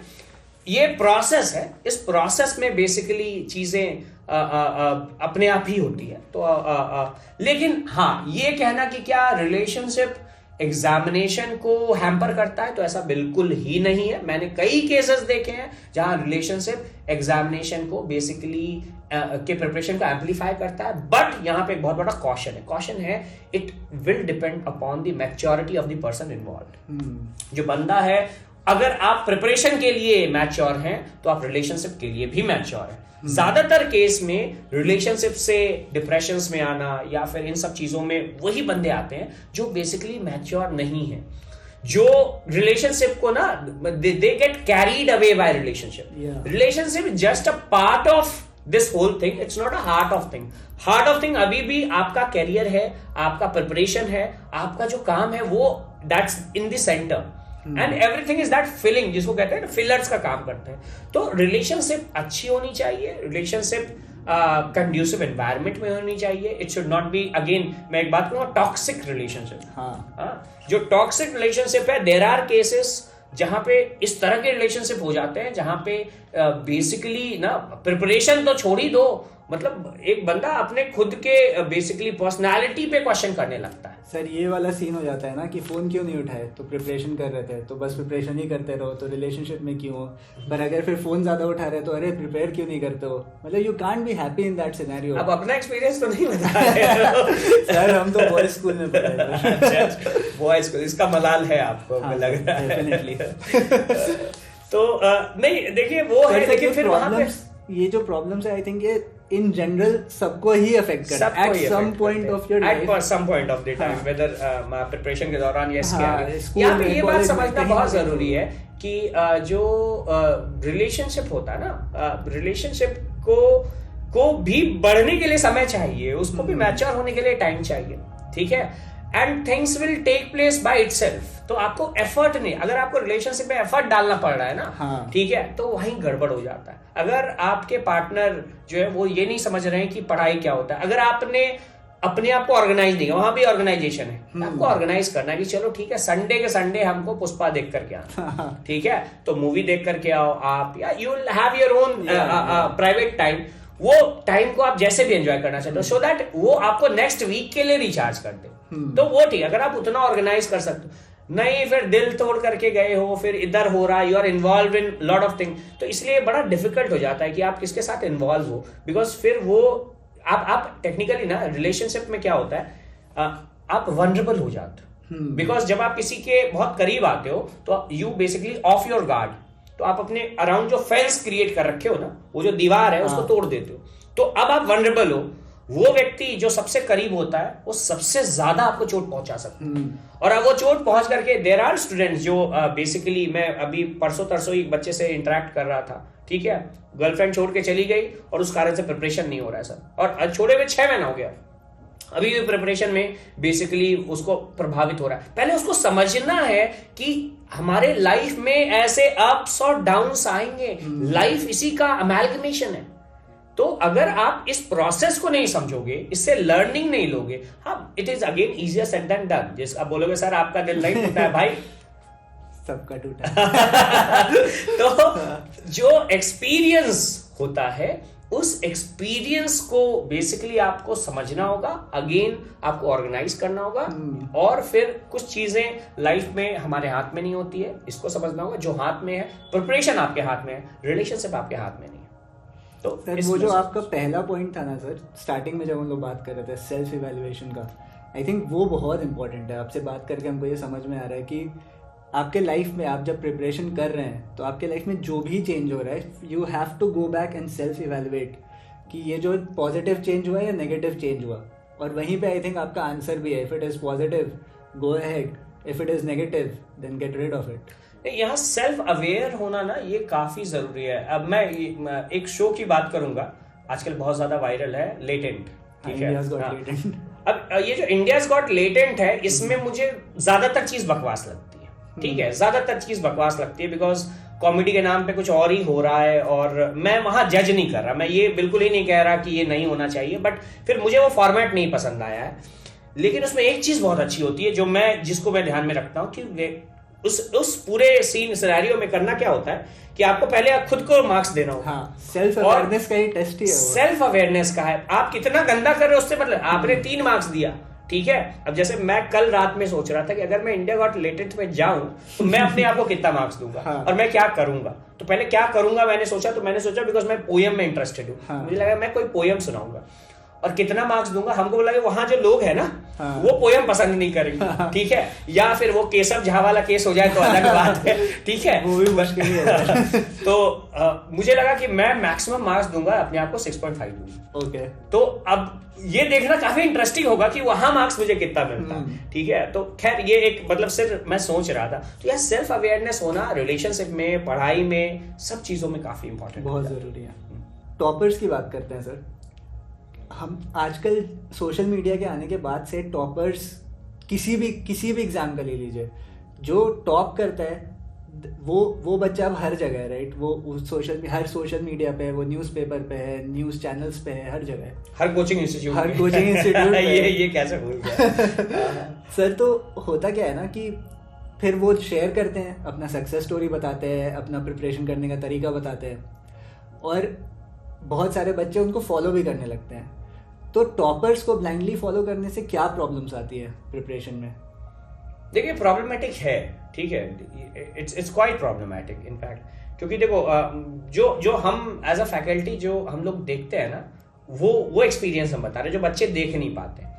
और इनफैक्ट ऑब्वियसली ये भी रहता ना कि चूंकि ये जो पूरा का पूरा सिस्टम है ना प्रिपरेशन का, कमर्शियलाइज हो गया है, तो कमर्शियल सिस्टम में ना कई ऐसी चीजें जानबूझ के नहीं दिखाई जाती, क्योंकि कई ऐसे स्टूडेंट्स को जानते हैं जो बहुत ज्यादा परेशान रहते हैं, ठीक है, जिनको लगता है कि कुछ नहीं होगा हमारा, जिनको लगता है आई एम अ फेलियर, और जब वो टॉपर्स बन जाते हैं ना, वो अलग लेवल पे मोटिवेटेड हो जाते हैं। मैं मतलब रियल एग्जांपल बता रहा हूँ। एक स्टूडेंट जो परेशान रहता था, 2-3 बार एग्जामिनेशन दिया था, बीपीएससी में किसी तरह से उसका एग्जामिनेशन नहीं हो पा रहा था, he was quite a serious student, और इसलिए वो बहुत सेल्फ डाउट में भी था, परेशान था, प्रिपरेशन छोड़ दिया कई बार उसने, 2-2, 3-3 महीने पढ़ाई नहीं की, फिर वापस आता था पढ़ने के लिए, और इस तरह से उसका फ्लक्चुएशन चलते रहता था, ठीक है। और बाद में जब एग्जामिनेशन हो गया, उसका कॉन्फिडेंस लेवल अलग हो गया, और फिर बाद में जब वो बच्चों से इंटरेक्ट किया, बिकॉज जैसे ही टॉपर्स हो जाते हैं, बच्चे घेर लिया, उनको तुरंत में फेम, आजकल तो ये वाला सिस्टम है, तुरंत में फेम हो जाता है। अब वो उस फेम को बेसिकली जिसको कहे ना डाइजेस्ट नहीं कर पाते, और वो कई बार जो है मतलब वो ऐसी चीजें बोल देते हैं जो जरूरी नहीं है। अब जैसे एक स्टूडेंट ने कहा था कि मैंने कुछ नहीं पढ़ाई करी, मैं एनसीईआरटी पढ़ता था और द हिंदू पढ़ता था और मेरा यूपीएससी निकल गया। भाई ये संभव ही नहीं है। जो यूपीएससी एग्जाम, अब बच्चे मोटिवेटेड है कि एनसीईआरटी और द हिंदू पढ़ेंगे, और हिंदू जो बेसिकली न्यूज़पेपर है उसको 5-5 घंटे पढ़ रहे हैं, you are wasting your time, ठीक है। तो आपको ये समझना, अगेन यहाँ पे सेल्फ डिस्कवरी है कि भैया पहले तो जो टॉपर है उसका अपना अलग प्लान है। टॉपर इसलिए टॉप किया या एग्जामिनेशन निकाला बिकॉज उसने अपने प्लान से निकाला, उसके अप्स एंड डाउन से। आप केवल एक चीज देख रहे हो, आप देख रहे हो उसके सक्सेस को, आप उसके फेलियर को नहीं देख रहे हो, आंख ही नहीं, कोई बात ही नहीं कर रहा। यही तो प्रॉब्लम है। वही तो इनफैक्ट मेरा तो एक आइडिया था कि सक्सेसफुल स्टूडेंट्स के फेलियर के ऊपर बात होनी चाहिए। तो आप एसडीएम, डीएसपी, आईएएस, आईपीएस को बैठाओ और बताओ कि फेलियर, एक बहुत अच्छी मूवी है 12th फेल, और आप देखो कि 12th फेल की मूवी में बंदा कितने बार फेल होता है, कितने बार वो ये करता है और फिर कैसे निकलता है। ये काफी इंपॉर्टेंट। इनफैक्ट फेलियर जो है ना वो आपको ज्यादा डिसिप्लिन और ज्यादा मोटिवेट करता है रादर देन सक्सेस। इसलिए टॉपर्स को देखना ऑब्वियसली अच्छी बात है, कई बच्चे लोग टॉपर्स को देखें, लेकिन उसकी स्ट्रैटेजी को ब्लाइंडली फॉलो करना is a recipe of failure. तो अगर आप उनके बुक लिस्ट देख रहे हो, वो क्या उन किताब पढ़े, हम भी वही पढ़े, यार ऐसे नहीं होता है। ठीक है, बेसिकली आपको अपने जो प्रेपरेशन है, अपने पूरी जर्नी को खुद ब खुद स्क्रिप्ट करना होता है। आप किसी और के स्क्रिप्ट को बेसिकली वहां पे कॉपी नहीं कर सकते। सर किसी भी कोचिंग इंस्टीट्यूट को उठा के देखिए और कोई भी एग्जाम उठा के देख लीजिए, जेई, नीट, यूपीएससी, बीपीएससी, हर कोचिंग के पास हर एग्जाम का रैंक होल्डर्स होता है ना, सबके पास है सर। तो प्रॉमिसेस तो बहुत बड़े बड़े करते हैं coaching institutes, but are they really delivering? देखो इसके पीछे ना अगेन आई वुड से ना कि थोड़ा सा इस सिनेरियो को समझना होगा। देखो जो हमारा सिस्टम है, ठीक है, मैं इकोनॉमिक्स भी पढ़ाता हूँ, इकोनॉमिक्स में हम लोग पढ़ते हैं डिमांड एंड सप्लाई। जिस चीज का डिमांड हो जाएगा उस चीज का सप्लाई हो जाएगा। ठीक है, हाँ। और आप देखते हो बिहार में जब शादी होती है, हम लोग की तरफ कहता है बरतुहार। जब आप विवाह के लिए जाते हैं बरतुहारी होती है। हाँ। और उसमें लड़के के बारे में जो है प्रोमिसेस की जाती है। और ये मतलब जब लड़का, अच्छा प्लस फिर लड़की आती है, और जो हमारे तरफ एक प्रोसेस होता है जो कि मैं इसके सख्त खिलाफ हूं, इसको कहा जाता है देखा देखी। अब देखा देखी इज अ सेंस की बस basically it should be get together, but इसमें मुझे कहाँ तक लगता है, कहीं मतलब थोड़ा सा मैं अगर इससे हटूं तो मुझे लगता है ऑब्जेक्टिफिकेशन ऑफ फीमेल। देखा देखी में वो जो फीमेल आती है वो बेचारी बिल्कुल सप्रेस और बेसिकली सिंबलाइज किया जाता है कि भाई मेरी बेटी तो गऊ है, गऊ। ठीक है, बाद में पता चलता है कि वो गऊ है कि वो तो बात का एक्सपीरियंस है जो लड़का बताता है। लेकिन ये जो पूरा का पूरा सिनेरियो है ना, तो ये जो पूरा का पूरा सिनेरियो होता है जो मैरिज के समय होता है, टेक्निकली वही आपको कोचिंग, आप एक एनालॉजी क्रिएट कर सकते हो एग्जैक्टली जो मैरिजेस में होता है। और वो तब तक होता है जब तक मैरिज एक बार नहीं होता। लड़का मंडप पे बैठ गया, उसके बाद देखो बाराती को कोई पूछने वाला नहीं होता। एग्जैक्टली वैसी है कोचिंग। आपको प्रॉमिसेस करेंगे और ऐसे प्रॉमिसेस करेंगे कि चांद तारे आप तक ले आएंगे। तब तक होगा जब तक आप एडमिशन नहीं लिया। एक बार एडमिशन ले लिया, आपने पैसा गिरा दिया, उसके बाद क्या कहानी होती है, आप लोग का एक्सपीरियंस, ज्यादातर लोग का एक्सपीरियंस ही रहता है। हाँ, ऑब्वियसली आपको पता चलेगा कि पटना में ही ऐसे छोटे छोटे जगह पे छोटे छोटे कोचिंग इंस्टीट्यूट गलियों के अंदर है। ठीक है, बहुत कम संसाधन से चल रहे हैं और बहुत बेहतर पढ़ाई करा रहे हैं। और हाँ, उनके सर उतने फेमस नहीं है, उनको सोशल मीडिया का उतना नॉलेज नहीं है। उनके सर जो हैं बहुत ऐसे टीचर हैं। मुझे अभी मुलाकात हुई जब मैं गर्दनी बाग प्रोटेस्ट में गया, एक बेसिकली सर हैं जो 10th और 12th को पढ़ाते हैं और मुन्ना नाम है उनका। और बेसिकली वो जो है बहुत अच्छा काम कर रहे हैं। उनका एक जो है बेसिकली यूट्यूब चैनल भी है और वो यूट्यूब से ही बच्चों को पढ़ा रहे हैं और सेल्फ भी कर रहे हैं, अपने लेवल पे कर रहे हैं और 10th और 12th के बच्चों को गाइड कर रहे हैं। ठीक है, और उनके पास उतना बेसिकली जो कहें कि रिसोर्स अवेलेबल नहीं। और वो बेसिकली अब क्या है कि रिसोर्स अवेलेबल नहीं है तो पेरेंट्स भी नोटिस नहीं कर रहे हैं। पेरेंट्स क्या देख रहे हैं, वो देख रहे हैं बड़े बड़े बैनर किसके लगे हुए, वो देख रहे हैं रिजल्ट किससे टॉप आ रहा है। वो जबकि पेरेंट्स प्रोसेस कर सकते हैं, आपने जिंदगी का एक्सपीरियंस लिया हुआ है। ठीक है, बच्चे प्रोसेस नहीं कर सकते। अगर बच्चे जो है रिजल्ट से या टॉपर से प्रभावित हो जाते हैं तो अलग बात, लेकिन पेरेंट्स तो नहीं प्रभावित होने चाहिए। तो आपको, इसीलिए मैंने कहा कि पेरेंट्स का इन्वॉल्वमेंट प्रिपरेशन के दौरान सबसे ज्यादा जरूरी है। कि आप बच्चों को एडमिशन करा दिए, काम खत्म, ऐसा नहीं है। आपको जाकर के जिस भी इंस्टीट्यूशन में उनको अकाउंटेबल बनाना होगा कि आप जाइए। बच्चे बिकॉज दे फील पेरेंट, मतलब कि कोई आगे नाथ ना पीछे पगा, वो यहाँ पे बैठे हुए हैं, कोई देखने वाला नहीं है, कोचिंग से बात कर रहे हैं, वो कुछ रिस्पॉन्ड नहीं कर पा रहे। तो पेरेंट्स को यहाँ इन्वॉल्व होना वो उनकी जिम्मेदारी भी है। ठीक है, आपके पास बहुत कुछ है करने के लिए, लेकिन आपको ये करना होगा, प्लस रिसर्च करना होगा। आपको थोड़ी गलियों में जाना हो, चले जाइए। अगर आपको थोड़ा दूर जाना हो, थोड़े कम रिसोर्सेस में बेसिकली पढ़ाई देखनी हो, आपको दिखेगा ठीक है बहुत बड़ा स्मार्ट बोर्ड नहीं होगा, वो सिंपल बोर्ड में पढ़ा रहा है, लेकिन वो टीचर बहुत अच्छा पढ़ा रहा है।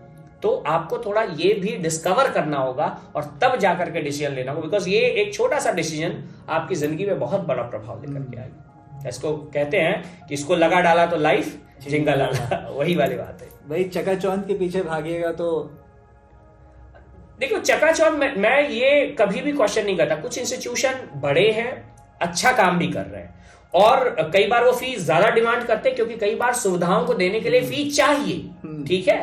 तो अगर फीस है किसी इंस्टीट्यूशन का एक्स है या वाई है, मैं या किसी इंस्टीट्यूशन के अगेंस्ट नहीं बोल रहा हूं, लेकिन मैं इस प्रोसेस के जरूर अगेंस्ट हूं कि आपने जो प्रॉमिस किया, पहले तो जो प्रॉमिस करो वो डिलीवर करो, प्रॉमिस अपने हिसाब से करो, और अगर वो डिलीवरी नहीं हो पा रही है तो उस पर मेहनत करो और डिलीवर करने की कोशिश करो। कई बार है, और सबसे अच्छा है कि प्रॉमिस इस तरह के ना ही बनाए जो हम डिलीवर नहीं कर सकते हैं। प्लस पेरेंट्स भी इस तरह के प्रॉमिस का डिमांड ना करें, ठीक है, क्योंकि पेरेंट्स भी चाहते हैं कि कोचिंग ऐसा कुछ बोल दे जिससे लगे कि मेरा बेटा तो सक्सेसफुल हो गया। इस बात को जानो कि कोई कोचिंग इंस्टीट्यूशंस, दुनिया का कोई कोचिंग इंस्टीट्यूशन, दुनिया का कोई गाइड, कोई मेंटर आपके बच्चों को केवल फैसिलिटेट कर सकता है, सक्सेस नहीं करा सकता। सक्सेस करने के लिए उन्हें खुद मेहनत करना, और गाइड कर सकते हैं, गाइड करने का काम ये खुद कर सकते हैं। रियलिस्टिकली यूपीएससी बीपीएससी का प्रिपरेशन करने के लिए कितना ड्यूरेशन लगना चाहिए आइडियली, एक आइडियल सिनेरियो में, और कितना कॉस्ट होता है उस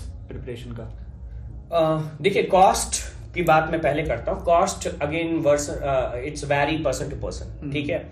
एक तो है कि आपकी क्या रिक्वायरमेंट है, प्लस आप कितना अफोर्ड कर सकते हो। तीसरी चीज ये कि कई बार कॉस्ट इस पे भी डिपेंड करता है कि आप अपने प्रिपरेशन को कितना ज्यादा स्ट्रेच कर गए, ठीक है।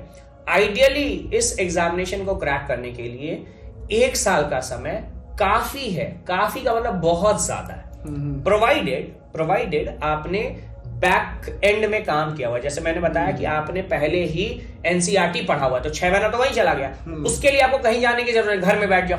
हाँ। एनसीईआरटी किताब बहुत सस्ती होती है, हाँ। ठीक है, अगर आप पूरा किताब लिए 2-3 हजार में पूरा बंडल आ जाएगा। अब आप अगर 6 महीने 8 महीने घर में एनसीईआरटी पढ़ लियो, उसके बाद 1 साल चाहिए प्रिपरेशन के दौरान। और अगेन माइंडेड की जो सबसे बेस्ट अटेम्प्ट होता है वो आपका फर्स्ट अटेम्प्ट होता है। Your first attempt should be the best attempt जिसमें यूजुअली बच्चों के अंदर एक जो बहुत निगेटिव माइंडसेट होता है वो ये कि अभी एक बार 1 साल कोचिंग कर लेते हैं और कोचिंग के बाद पढ़ेंगे।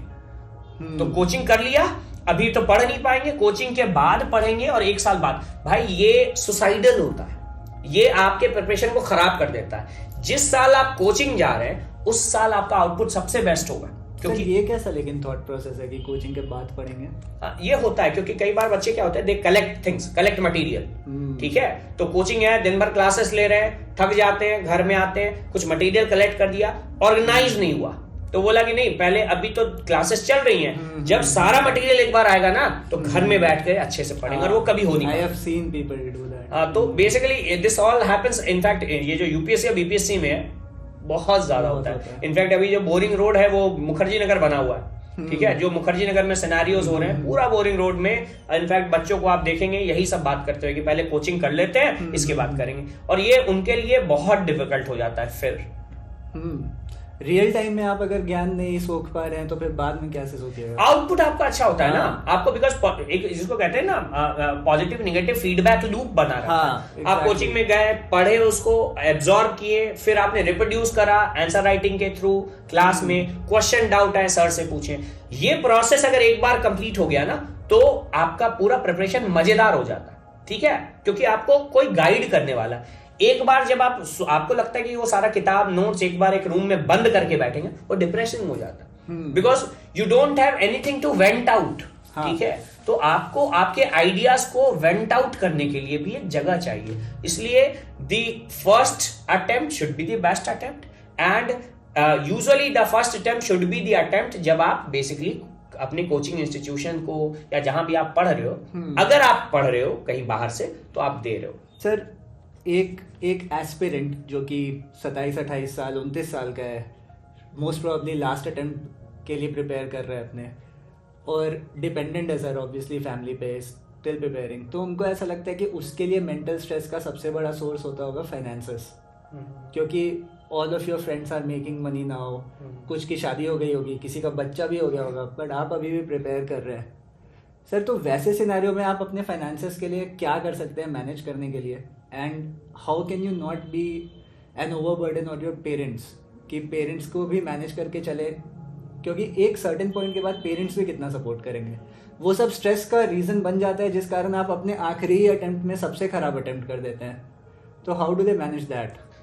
देखो यहाँ पे फिर अगेन ना इट डिपेंड्स ऑन बेसिकली, चूंकि हमारा जो मिलियू है, जो सोशल मिलियू है, एनवायरनमेंट जो है वो उसके ऊपर आता है। जैसे कई पेरेंट्स जो है ना, अगर कोई बच्चा पार्ट टाइम जॉब कर रहा है, ठीक है, तो पेरेंट्स जो है डांट लगा देता है।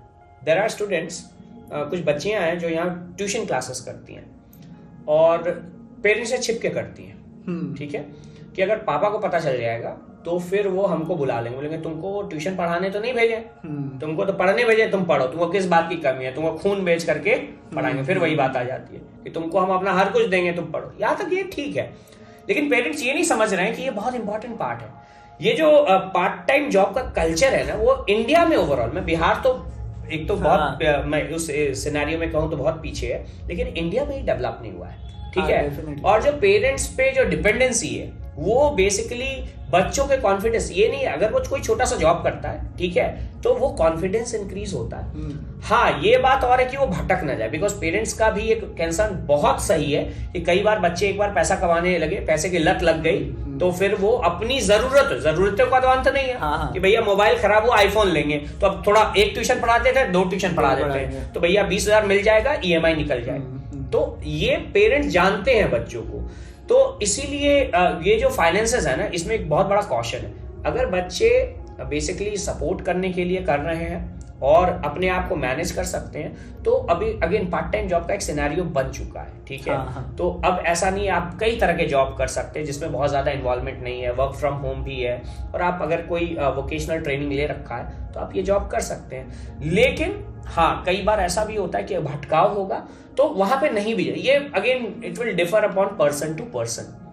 और फिलहाल जैसा मैंने बताया, सिनेरियो ऐसा है कि पेरेंट्स जो है जिसको कह सकते हैं ओवर द लाइन जाकर के आपको सपोर्ट करने के लिए तैयार रहते हैं, लेकिन फिर प्रॉब्लम उसमें क्या है कि एक्सपेक्टेशन भी बेसिकली ज्यादा बढ़ जाती है और एक तरह का प्रेशर क्रिएट होने लगता है। तो इसके बीच का बैलेंस इसी बात पे निर्भर करता है कि आप अपने आप को कैसे बेसिकली ऑर्गेनाइज करते हो, फाइनेंशियली भी। फाइनेंशियल ऑर्गेनाइजेशन भी बहुत जरूरी है।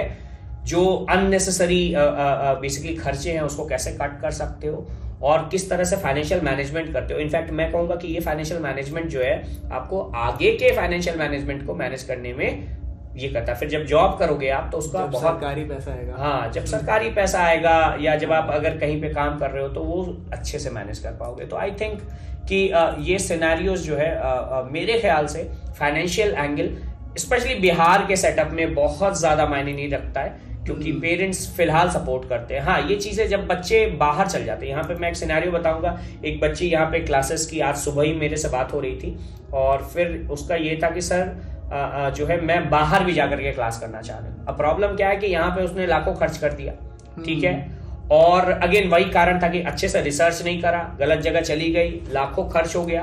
अब जब वो बेसिकली दिल्ली जाने की कोशिश कर रही है तो पेरेंट्स ने हाथ खड़ा कर दिया कि भैया आप 4 लाख रुपए कहाँ से लाएं, एडमिशन कहाँ से कराएं। तो बच्चों को लॉन्ग टर्म सोचना होगा। ये कभी नहीं होगा कि आप गए, एडमिशन लिए और 1 साल बाद आपका रिजल्ट हो गया। पेरेंट्स को भी मैं आपके थ्रू ये और इस प्लेटफॉर्म के थ्रू एक मैसेज देना चाहता हूं कि अपने बच्चों को और आप अपने आप को मेंटली प्रिपेयर करें कि ये लंबा प्रिपरेशन है और इस लंबे प्रिपरेशन में बेसिकली आपको 2 या 3 साल लगेंगे, अप्स एंड डाउन्स आएंगे। इनमें बच्चों को सपोर्ट भी करना है, फिजिकली भी, इमोशनली भी और फाइनेंशियली भी। डेफिनेटली सर अगर हम लोग पार्ट टाइम जॉब्स की बात करें तो मेरे हिसाब से एक एस्पिरेंट के लिए आइडियल पार्ट टाइम जॉब होगा टीचिंग लाइन, क्योंकि सम वे और दी अदर आपको थोड़ा सा रिवाइज करने के लिए भी मिल रहा है अपना। आप अगर स्पेशली आप वही सब्जेक्ट जैसे NCERT ही आपको पढ़ने की ज़रूरत नहीं है। आप अगर 10th का बच्चा पकड़े हैं तो उसको अगर आप NCERT पढ़ा रहे हैं तो आप बेसिकली अपना ही कॉन्सेप्ट रिवाइज कर रहे हैं। तो आई think the ideal job scenario अगर आपको करने की ज़रूरत ही है तो I think you should go for teaching. Again मैं आज के एक्सपीरियंस बताता हूँ। आज के एक्सपीरियंस से बहुत सारी चीजें मिल रही है। एक बच्ची का ही फोन आया और उसने बोला कि पेरेंट्स ये कह रहे हैं कि बिहार SI का फॉर्म आने वाला है, तो SI का फॉर्म ड्रॉप कर दो, ठीक है। आई थिंक इस एग्जांपल से you will get your answer. तो भाई, और पेरेंट्स ये कह रहे हैं कि जब UPSC की तैयारी कर रही हो तो दरोगा तो निकल ही जाएगा, ठीक है, तो दरोगा में तो तुमको कोई दिक्कत नहीं होगा। और एक बार दरोगा दरोगी हो गई तो फिर उसके बाद जो ये अब प्रॉब्लम हो, बच्ची डर रही है कि हम फॉर्म तो भर देंगे सर, हम उसका कुछ प्रिपरेशन नहीं किए। उसके प्रिपरेशन में अब क्या है, वो मिसगाइड हो रही है, ठीक है। यहाँ पे ये बात समझना है कि बेसिकली हर एग्जाम का रिक्वायरमेंट अलग अलग होता है, वैसे आपका भी, कि जो आपने ट्यूशन करना है, अगर आप ट्यूशन में ओवर इंडल्ज हो जाओगे तो आप गड़बड़ हो जाओगे। तो ओवर इंडल्जेंस से बचना है आपको। अगर आप ट्यूशन कर रहे हो, एक आप ट्यूशन कर सकते हो, एक से ज्यादा ट्यूशन नहीं, 1 घंटा दे रहे हो, आपको वहां पहुंचने में, जाने में, या जो पूरे प्रोसेस में 2-3 घंटे लग जाएंगे। 1 घंटा का ट्यूशन दे रहे हो तो 3 घंटे इन्वॉल्व होगा, 2 घंटा दे रहे हो तो 6 घंटा इन्वॉल्व होगा, पढ़ोगे क्या? तो ये जो बेसिकली जो बेनिफिट है वो बेसिकली फार एक्सीड्स जो रिक्वायरमेंट है, जो आपके ऊपर बॉदरेशन बढ़ जाएगा। तो as far as I think कि बहुत लिमिटेड इन्वॉल्वमेंट होना चाहिए। टीचिंग में भी बहुत ज्यादा फायदा नहीं मिलेगा, बशर्ते कि क्लास 9-10 के बच्चों को आप नहीं पढ़ा रहे हो, ठीक है, तो उसके हिसाब से फिर तो अभिषेक सर, आप अपने 12 साल के टीचिंग करियर में कितने सारे स्टूडेंट्स को ट्रेन किए होंगे, कितने सारे एस्पिरेंट्स को देखे होंगे सर, तो कोई ऐसा जो आपके लिए एक इंस्पायरिंग सक्सेस स्टोरी रहा हो जो आप बताना चाहें आज? हाँ, एक स्टूडेंट है और मैं दिल्ली की बात कर रहा हूँ। अभी वो IPS है, मैं पहले बता दूँ, इंडियन पुलिस सर्विस में है। और जब वो प्रिपरेशन कर रहा था उस समय बेसिकली उसका SSC हो चुका था, तो जो दिल्ली स्टेट की SSC एग्जामिनेशन है, और वो वहाँ काम करता था, मिनिस्ट्रीज में काम करता था। और उसके पेरेंट का एक्सीडेंट हो गया था। तो एक्सीडेंट में ही लॉस्ट हिज मदर, और फिर जो पेरेंट्स थे, जो उसके फादर थे, उनके पाँव में खराबी हो गई थी। तो अब इस सिचुएशन में, चूंकि वो जॉब कर रहा था, अकेला बच्चा था, तो बिहार से में ही बिलोंग करता था, तो बिहार से अपने पापा को वहीं ले गया और वो एक रूम में रहता था। इसका आधा रूम होगा जहाँ हम लोग अभी ये कर रहे हैं। और उसमें वो बेसिकली सुबह उठता था, पापा के लिए खाना बनाता था, उनको चूंकि वो बहुत अच्छे से चल नहीं पाते थे, तो उठा करके टॉयलेट ले जाता था। करवाने के बाद वो पूरा दिन भर, चूंकि दिन भर वो रहेगा नहीं, दिन भर वो जो है ऑफिस में रहेगा, तो 9 बजे तक वो पूरा घर तैयार कर देता था, रूम तैयार कर देता था, और पापा उसके साथ रहते थे, साथ में उसी रूम में। उसके बाद 10 बजे तक उसको ऑफिस पहुंचना होता था, और वो लौटते हुए 6-7 बज जाते थे। और 7 बजे शाम में वो पहुंच करके खाना बनाता था, और खाना बनाने के बाद 1 घंटे में, खाना बनाने के बाद आई थिंक 8 साढ़े 8 बजे के आसपास पढ़ाई के लिए बैठता था, और रात में 2 बजे तक पढ़ता था। और ये कंटिन्यूअसली उसने 1 दिन नहीं, 2 दिन नहीं, सालों तक किया। और फिर अभी मध्य प्रदेश कैडर में वो IPS है। तो ये मुझे बेसिकली जो स्टोरी है ना, इनफैक्ट ये मुझे इक्विवेलेंट लगती है जो मैंने 12th फेल में जो IPS की स्टोरी है, ऑलमोस्ट वैसी स्ट्रगल मैंने बहुत करीब से देखा है ये। और बेसिकली इनफैक्ट उस समय भी जब मैं उसको कभी कभार गाइड करता था, तो मुझे लगता था कि भाई मतलब ये जो काम कर रहा है ना, 1 दिन 2 दिन कर ले, तीसरे दिन हम ही थक जाएंगे, हमसे नहीं हो पाएगा। Definitely sir. तो ये in fact as a faculty, as a teacher ना, कभी कभी जैसे वो डीमोटिवेट होता था और वो आता था बात करने के लिए, ऐसा होता है सर अच्छा नहीं लग रहा है, होगा कि नहीं होगा। हमको लगता था कि यार इसको क्या मोटिवेट करें, क्योंकि इससे तो खुद हम मोटिवेशन ले रहे हैं। ये वाला सिनेरियो था इसने कि ये इतना स्ट्रगल कर रहा है, और फिर करने के बाद जो है वो फिर बेसिकली उसने एग्जामिनेशन क्रैक करा। तो यस, ऐसे कई सारे केसेस है, बट ये एक स्टैंड आउट केस है जो मुझे बहुत ज्यादा बेसिकली लगता है कि अगर आप कंसिस्टेंटली और डिसिप्लिन बना के रखें, बिना डिसिप्लिन के कंसिस्टेंसी के नहीं हो सकता है, बना के रखे, एग्जामिनेशन होगा। लेट हो सकता है, थोड़ा आगे पीछे होगा, बट होगा। Very inspiring sir. एक गोल्डन रूल जो आपको लगता है यूपीएससी प्रिपरेशन पे अप्लाई होता है, यूपीएससी बीपीएससी प्रिपरेशन का एक गोल्डन रूल जो आपके हिसाब से है? इनफैक्ट अभी जो तुरंत मैंने कहा कि rather focusing on motivation, focus on discipline, be addictive to discipline. Discipline को इनकैलकुलेट करना ना, I think this whole examination can be summarised in 2 line. एक है डिसिप्लिन, दूसरा है consistency. In fact discipline is consistency. ठीक है, तो बहुत मैं इसको अलग इसलिए कर रहा हूं क्योंकि डिसिप्लिन के साथ साथ ये डिसिप्लिन थोड़े समय के लिए नहीं होना, कंसिस्टेंट होना है। और जब ऐसा हो गया तो अगर आप वो काम कर लिया ना, आपका आउटपुट चेंज हो जाता है। जैसे मैं एक एग्जाम्पल दूं, आप कोई किताब पढ़ते हो, किसी किताब को आप देखना, नॉवल ही क्यों ना हो, ठीक है, आप कोई नॉवल ही पढ़ रहे हो, और उस नॉवल को अभी मैं बताऊं कि जो अल्केमिस्ट है, उस नॉवल को मैं शायद 3री बार पढ़ रहा हूँ। और जब मैं 3री बार पढ़ रहा हूँ, बहुत पहले पढ़ा था, फिर इधर कुछ दिन पहले पढ़ा, फिर अभी पढ़ रहे हैं। जब आप पढ़ते हो मल्टीपल टाइम ना, तो जो output which you get is very different. पहली बार में आप आइडियाज नहीं समझते हो, लेकिन दूसरी तीसरी बार ना दैट आइडिया हिट कि वो क्या कह रहा है, ये चीजें आपकी एनसीईआरटी किताब के साथ भी है, ये चीजें आपकी नोटबुक के साथ भी है। तो multiple revisions, I think revise revise and revise. मैं क्लास में अक्सर कहता हूं कि अगर मुझे परमिशन हो, पेरेंट परमिट करें, तो जैसे ही बच्चा यूपीएससी और बीपीएससी एग्जाम बेसिकली के कोचिंग में आए, मैं एक टैटू आर्टिस्ट को वहां रखूं और उसके यहां पे लिख दूं कि रिवाइज। रिवीजन इतना जरूरी है कि it is core of the whole preparation. तो अगर ये मैजिकल फार्मूला कहें तो it is revision and discipline. Sir, अगर वो एक बात जो किसी भी एस्पिरेंट को अपनी जर्नी शुरू करने से पहले समझनी चाहिए, तो वो क्या है? पहले तो मेंटली एस्पिरेंट्स को बेसिकली इस चीज के लिए तैयार रहना चाहिए कि ये एक बहुत लंबा प्रोसेस है और आप जिस एग्जामिनेशन को कर रहे हो ये मैराथन है।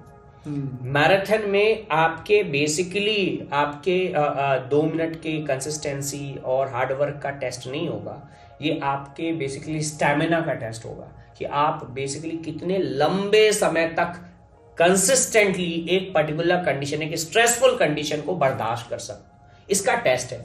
आपके फेलियर का टेस्ट है कि आप फेल करोगे। मैक्सिमम स्टूडेंट फेल करेंगे, बहुत कम ऐसा होता है कि 1 गो में, वहां पे लक भी इन्वॉल्व होता है कि पहली बार में दिया, क्रैक कर गया। कई पेरेंट्स बोलते हैं कि देखो उसका तो एक बार में निकल गया।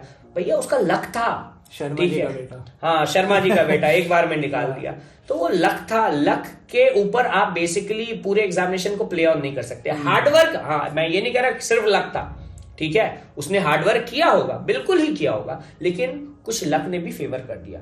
ज्यादातर के साथ ऐसा नहीं होता है, ठीक है। अगेन फिर आप एक्सेप्शनल हो तो फिर बात अलग है, पर ज्यादातर को लड़ना पड़ता है और फिर लड़ करके निकलना पड़ता है। तो आई थिंक जो मेरा लास्टिंग मैसेज भी होगा आज के इस पॉडकास्ट में कि बेसिकली जो स्टूडेंट्स हैं उनको इस पूरे प्रिपरेशन की जर्नी में बहुत अच्छे तरीके से, बहुत सीरियसली प्रिपरेशन करने से पहले प्रिपरेशन कैसे किया जाए वो जरूरी हो जाता है, ठीक है। व्हाट टू स्टडी इससे ज्यादा जरूरी है how to study. Which coaching to take admission इससे ज्यादा जरूरी है कि what coaching is going to basically do for you, या what is the role of coaching in this whole preparation scenarios, ठीक है। तो ये बहुत जरूरी हो जाता है। एंड रादर देन कि आप पूरे के पूरे प्रिपरेशन के जो सिनेरियोज है उसमें इन्वॉल्व हो जाएं और अपने आप को पूरी तरह झोंक दें, आपका एक सोशल लाइफ भी है, आपका एक फैमिली लाइफ भी है। Preparation, make preparation part of your life. और आप अगर अच्छे माइंड के साथ नहीं हो, अच्छा हेल्दी आपका बेसिकली माइंडसेट नहीं है, मेंटल पीस नहीं है, ओवर थिंकिंग नहीं कर रहे हो आप, अगर आप ये सारी चीजों से बाहर नहीं निकल पा रहे हो, आपका हेल्थ अच्छा नहीं है, अभी डेंगू चलता है, डेंगू हो गया आपको, आप बीमार पड़ रहे हो, तो ये जो पूरा का पूरा सिनेरियो है ना, इसमें मेंटल हेल्थ का टेस्ट होगा, इसमें आपका फिजिकल हेल्थ का टेस्ट होगा, इसमें आपका इमोशनल हेल्थ का टेस्ट होगा, आपके रिलेशनशिप का टेस्ट होगा, आपके पेरेंट्स और आपका क्या फाउंडेशन है उसका टेस्ट होगा, और साथ ही साथ जो इंटरपर्सनल स्किल है उसका टेस्ट होगा। तो रिजल्ट हमें सिर्फ दिखता है कि किसका उस पीडीएफ में नंबर आया, नाम आया, रोल नंबर आपको दिखता है, लेकिन उस रोल नंबर के पीछे बहुत कहानियां होती हैं। इनफैक्ट उनके पीछे और भी लंबी और भी इंस्पायरिंग कहानी होती है जिनका नाम, जिनका रोल नंबर वहां नहीं दिखता है। और उनके लिए सोचना, उनको असिस्ट करना, आई थिंक पेरेंट्स के लिए, हम टीचर्स के लिए, कोचिंग इंस्टीट्यूशंस के लिए और इस समाज के लिए बहुत जरूरी है। थैंक यू अभिषेक सर, आपसे बात करके आज बहुत कुछ सीखने के लिए मिला। बहुत सारे डाउट्स मेरा खुद का क्लियर हुआ प्रिपरेशन के रिलेटेड, हम भी प्रिपेयर किए थे, तो अब हमको भी बहुत चीज़ें समझ में आ रही है कि हम क्या सही किए, हम क्या गलत किए। आई होप ये एपिसोड बहुत हेल्पफुल था अभी जो लोग प्रिपरेशन कर रहे हैं उनके लिए भी, आने वाले लोग जो अभी आने वाले एग्जाम्स के लिए प्रिपेयर कर रहे हैं, जो अभी एग्ज़ाम दिए और जिनका नहीं हुआ, आई होप उनको कुछ क्लैरिटी मिली कि आगे क्या करना है। तो thank you so much sir. Thank you, मुझे भी बहुत एक मीडियम और एक प्लेटफॉर्म मिला जिससे मैं कुछ बातें बच्चों को और बेसिकली जो पेरेंट्स हैं उनको पहुंचा सकूं। और ये जो बेसिकली आपसे इंटरेक्शन था, उस इंटरेक्शन में कई ऐसी बातें भी निकल के आई जो मेरे बहुत अंदर थी। तो I would again thank you Yugansh कि आपने ये जो है प्लेटफॉर्म एक बनाया जिसके ऊपर हम लोग कुछ ऐसे मुद्दों पे भी बात कर सकते हैं जो बहुत टची हैं, जो बहुत मार्मिक हैं। Definitely sir, thank you. Success तो कुछ लोग देखते हैं, पर फेलियर्स का सामना हज़ारों को करना पड़ता है। आज अभिषेक सर के साथ इस बातचीत में हमने in success stories, in failures, इनसे लर्निंग्स, स्ट्रेस, एंजाइटी, चैलेंजेस के बारे में नो नॉनसेंस बातचीत की और बहुत कुछ सीखने को मिला। दोस्तों, अगर आपने अभी तक इस वीडियो को पूरा देखा है तो दिल से बहुत बहुत थैंक यू। आई होप आपको कुछ सीखने के लिए मिला हो, कुछ वैल्यू एडिशन हुआ हो आपके लाइफ में। अगर आपको ये वीडियो अच्छा लगा तो इसे प्लीज़ लाइक करें, अपने दोस्तों के साथ शेयर करें और हमारे चैनल को ज़रूर सब्सक्राइब करें। दोस्तों, ये हमारा वादा है कि आने वाले समय में आप हमारे वीडियोस को और भी ज़्यादा इम्प्रूव होते हुए देखेंगे, आप हमारे टेक को इम्प्रूव होते हुए देखेंगे, प्रोडक्शन क्वालिटी को इम्प्रूव होते हुए देखेंगे। So thank you for being here, thank you for being a part of this journey and thank you for giving us your time. जय भारत, जय श्री राम।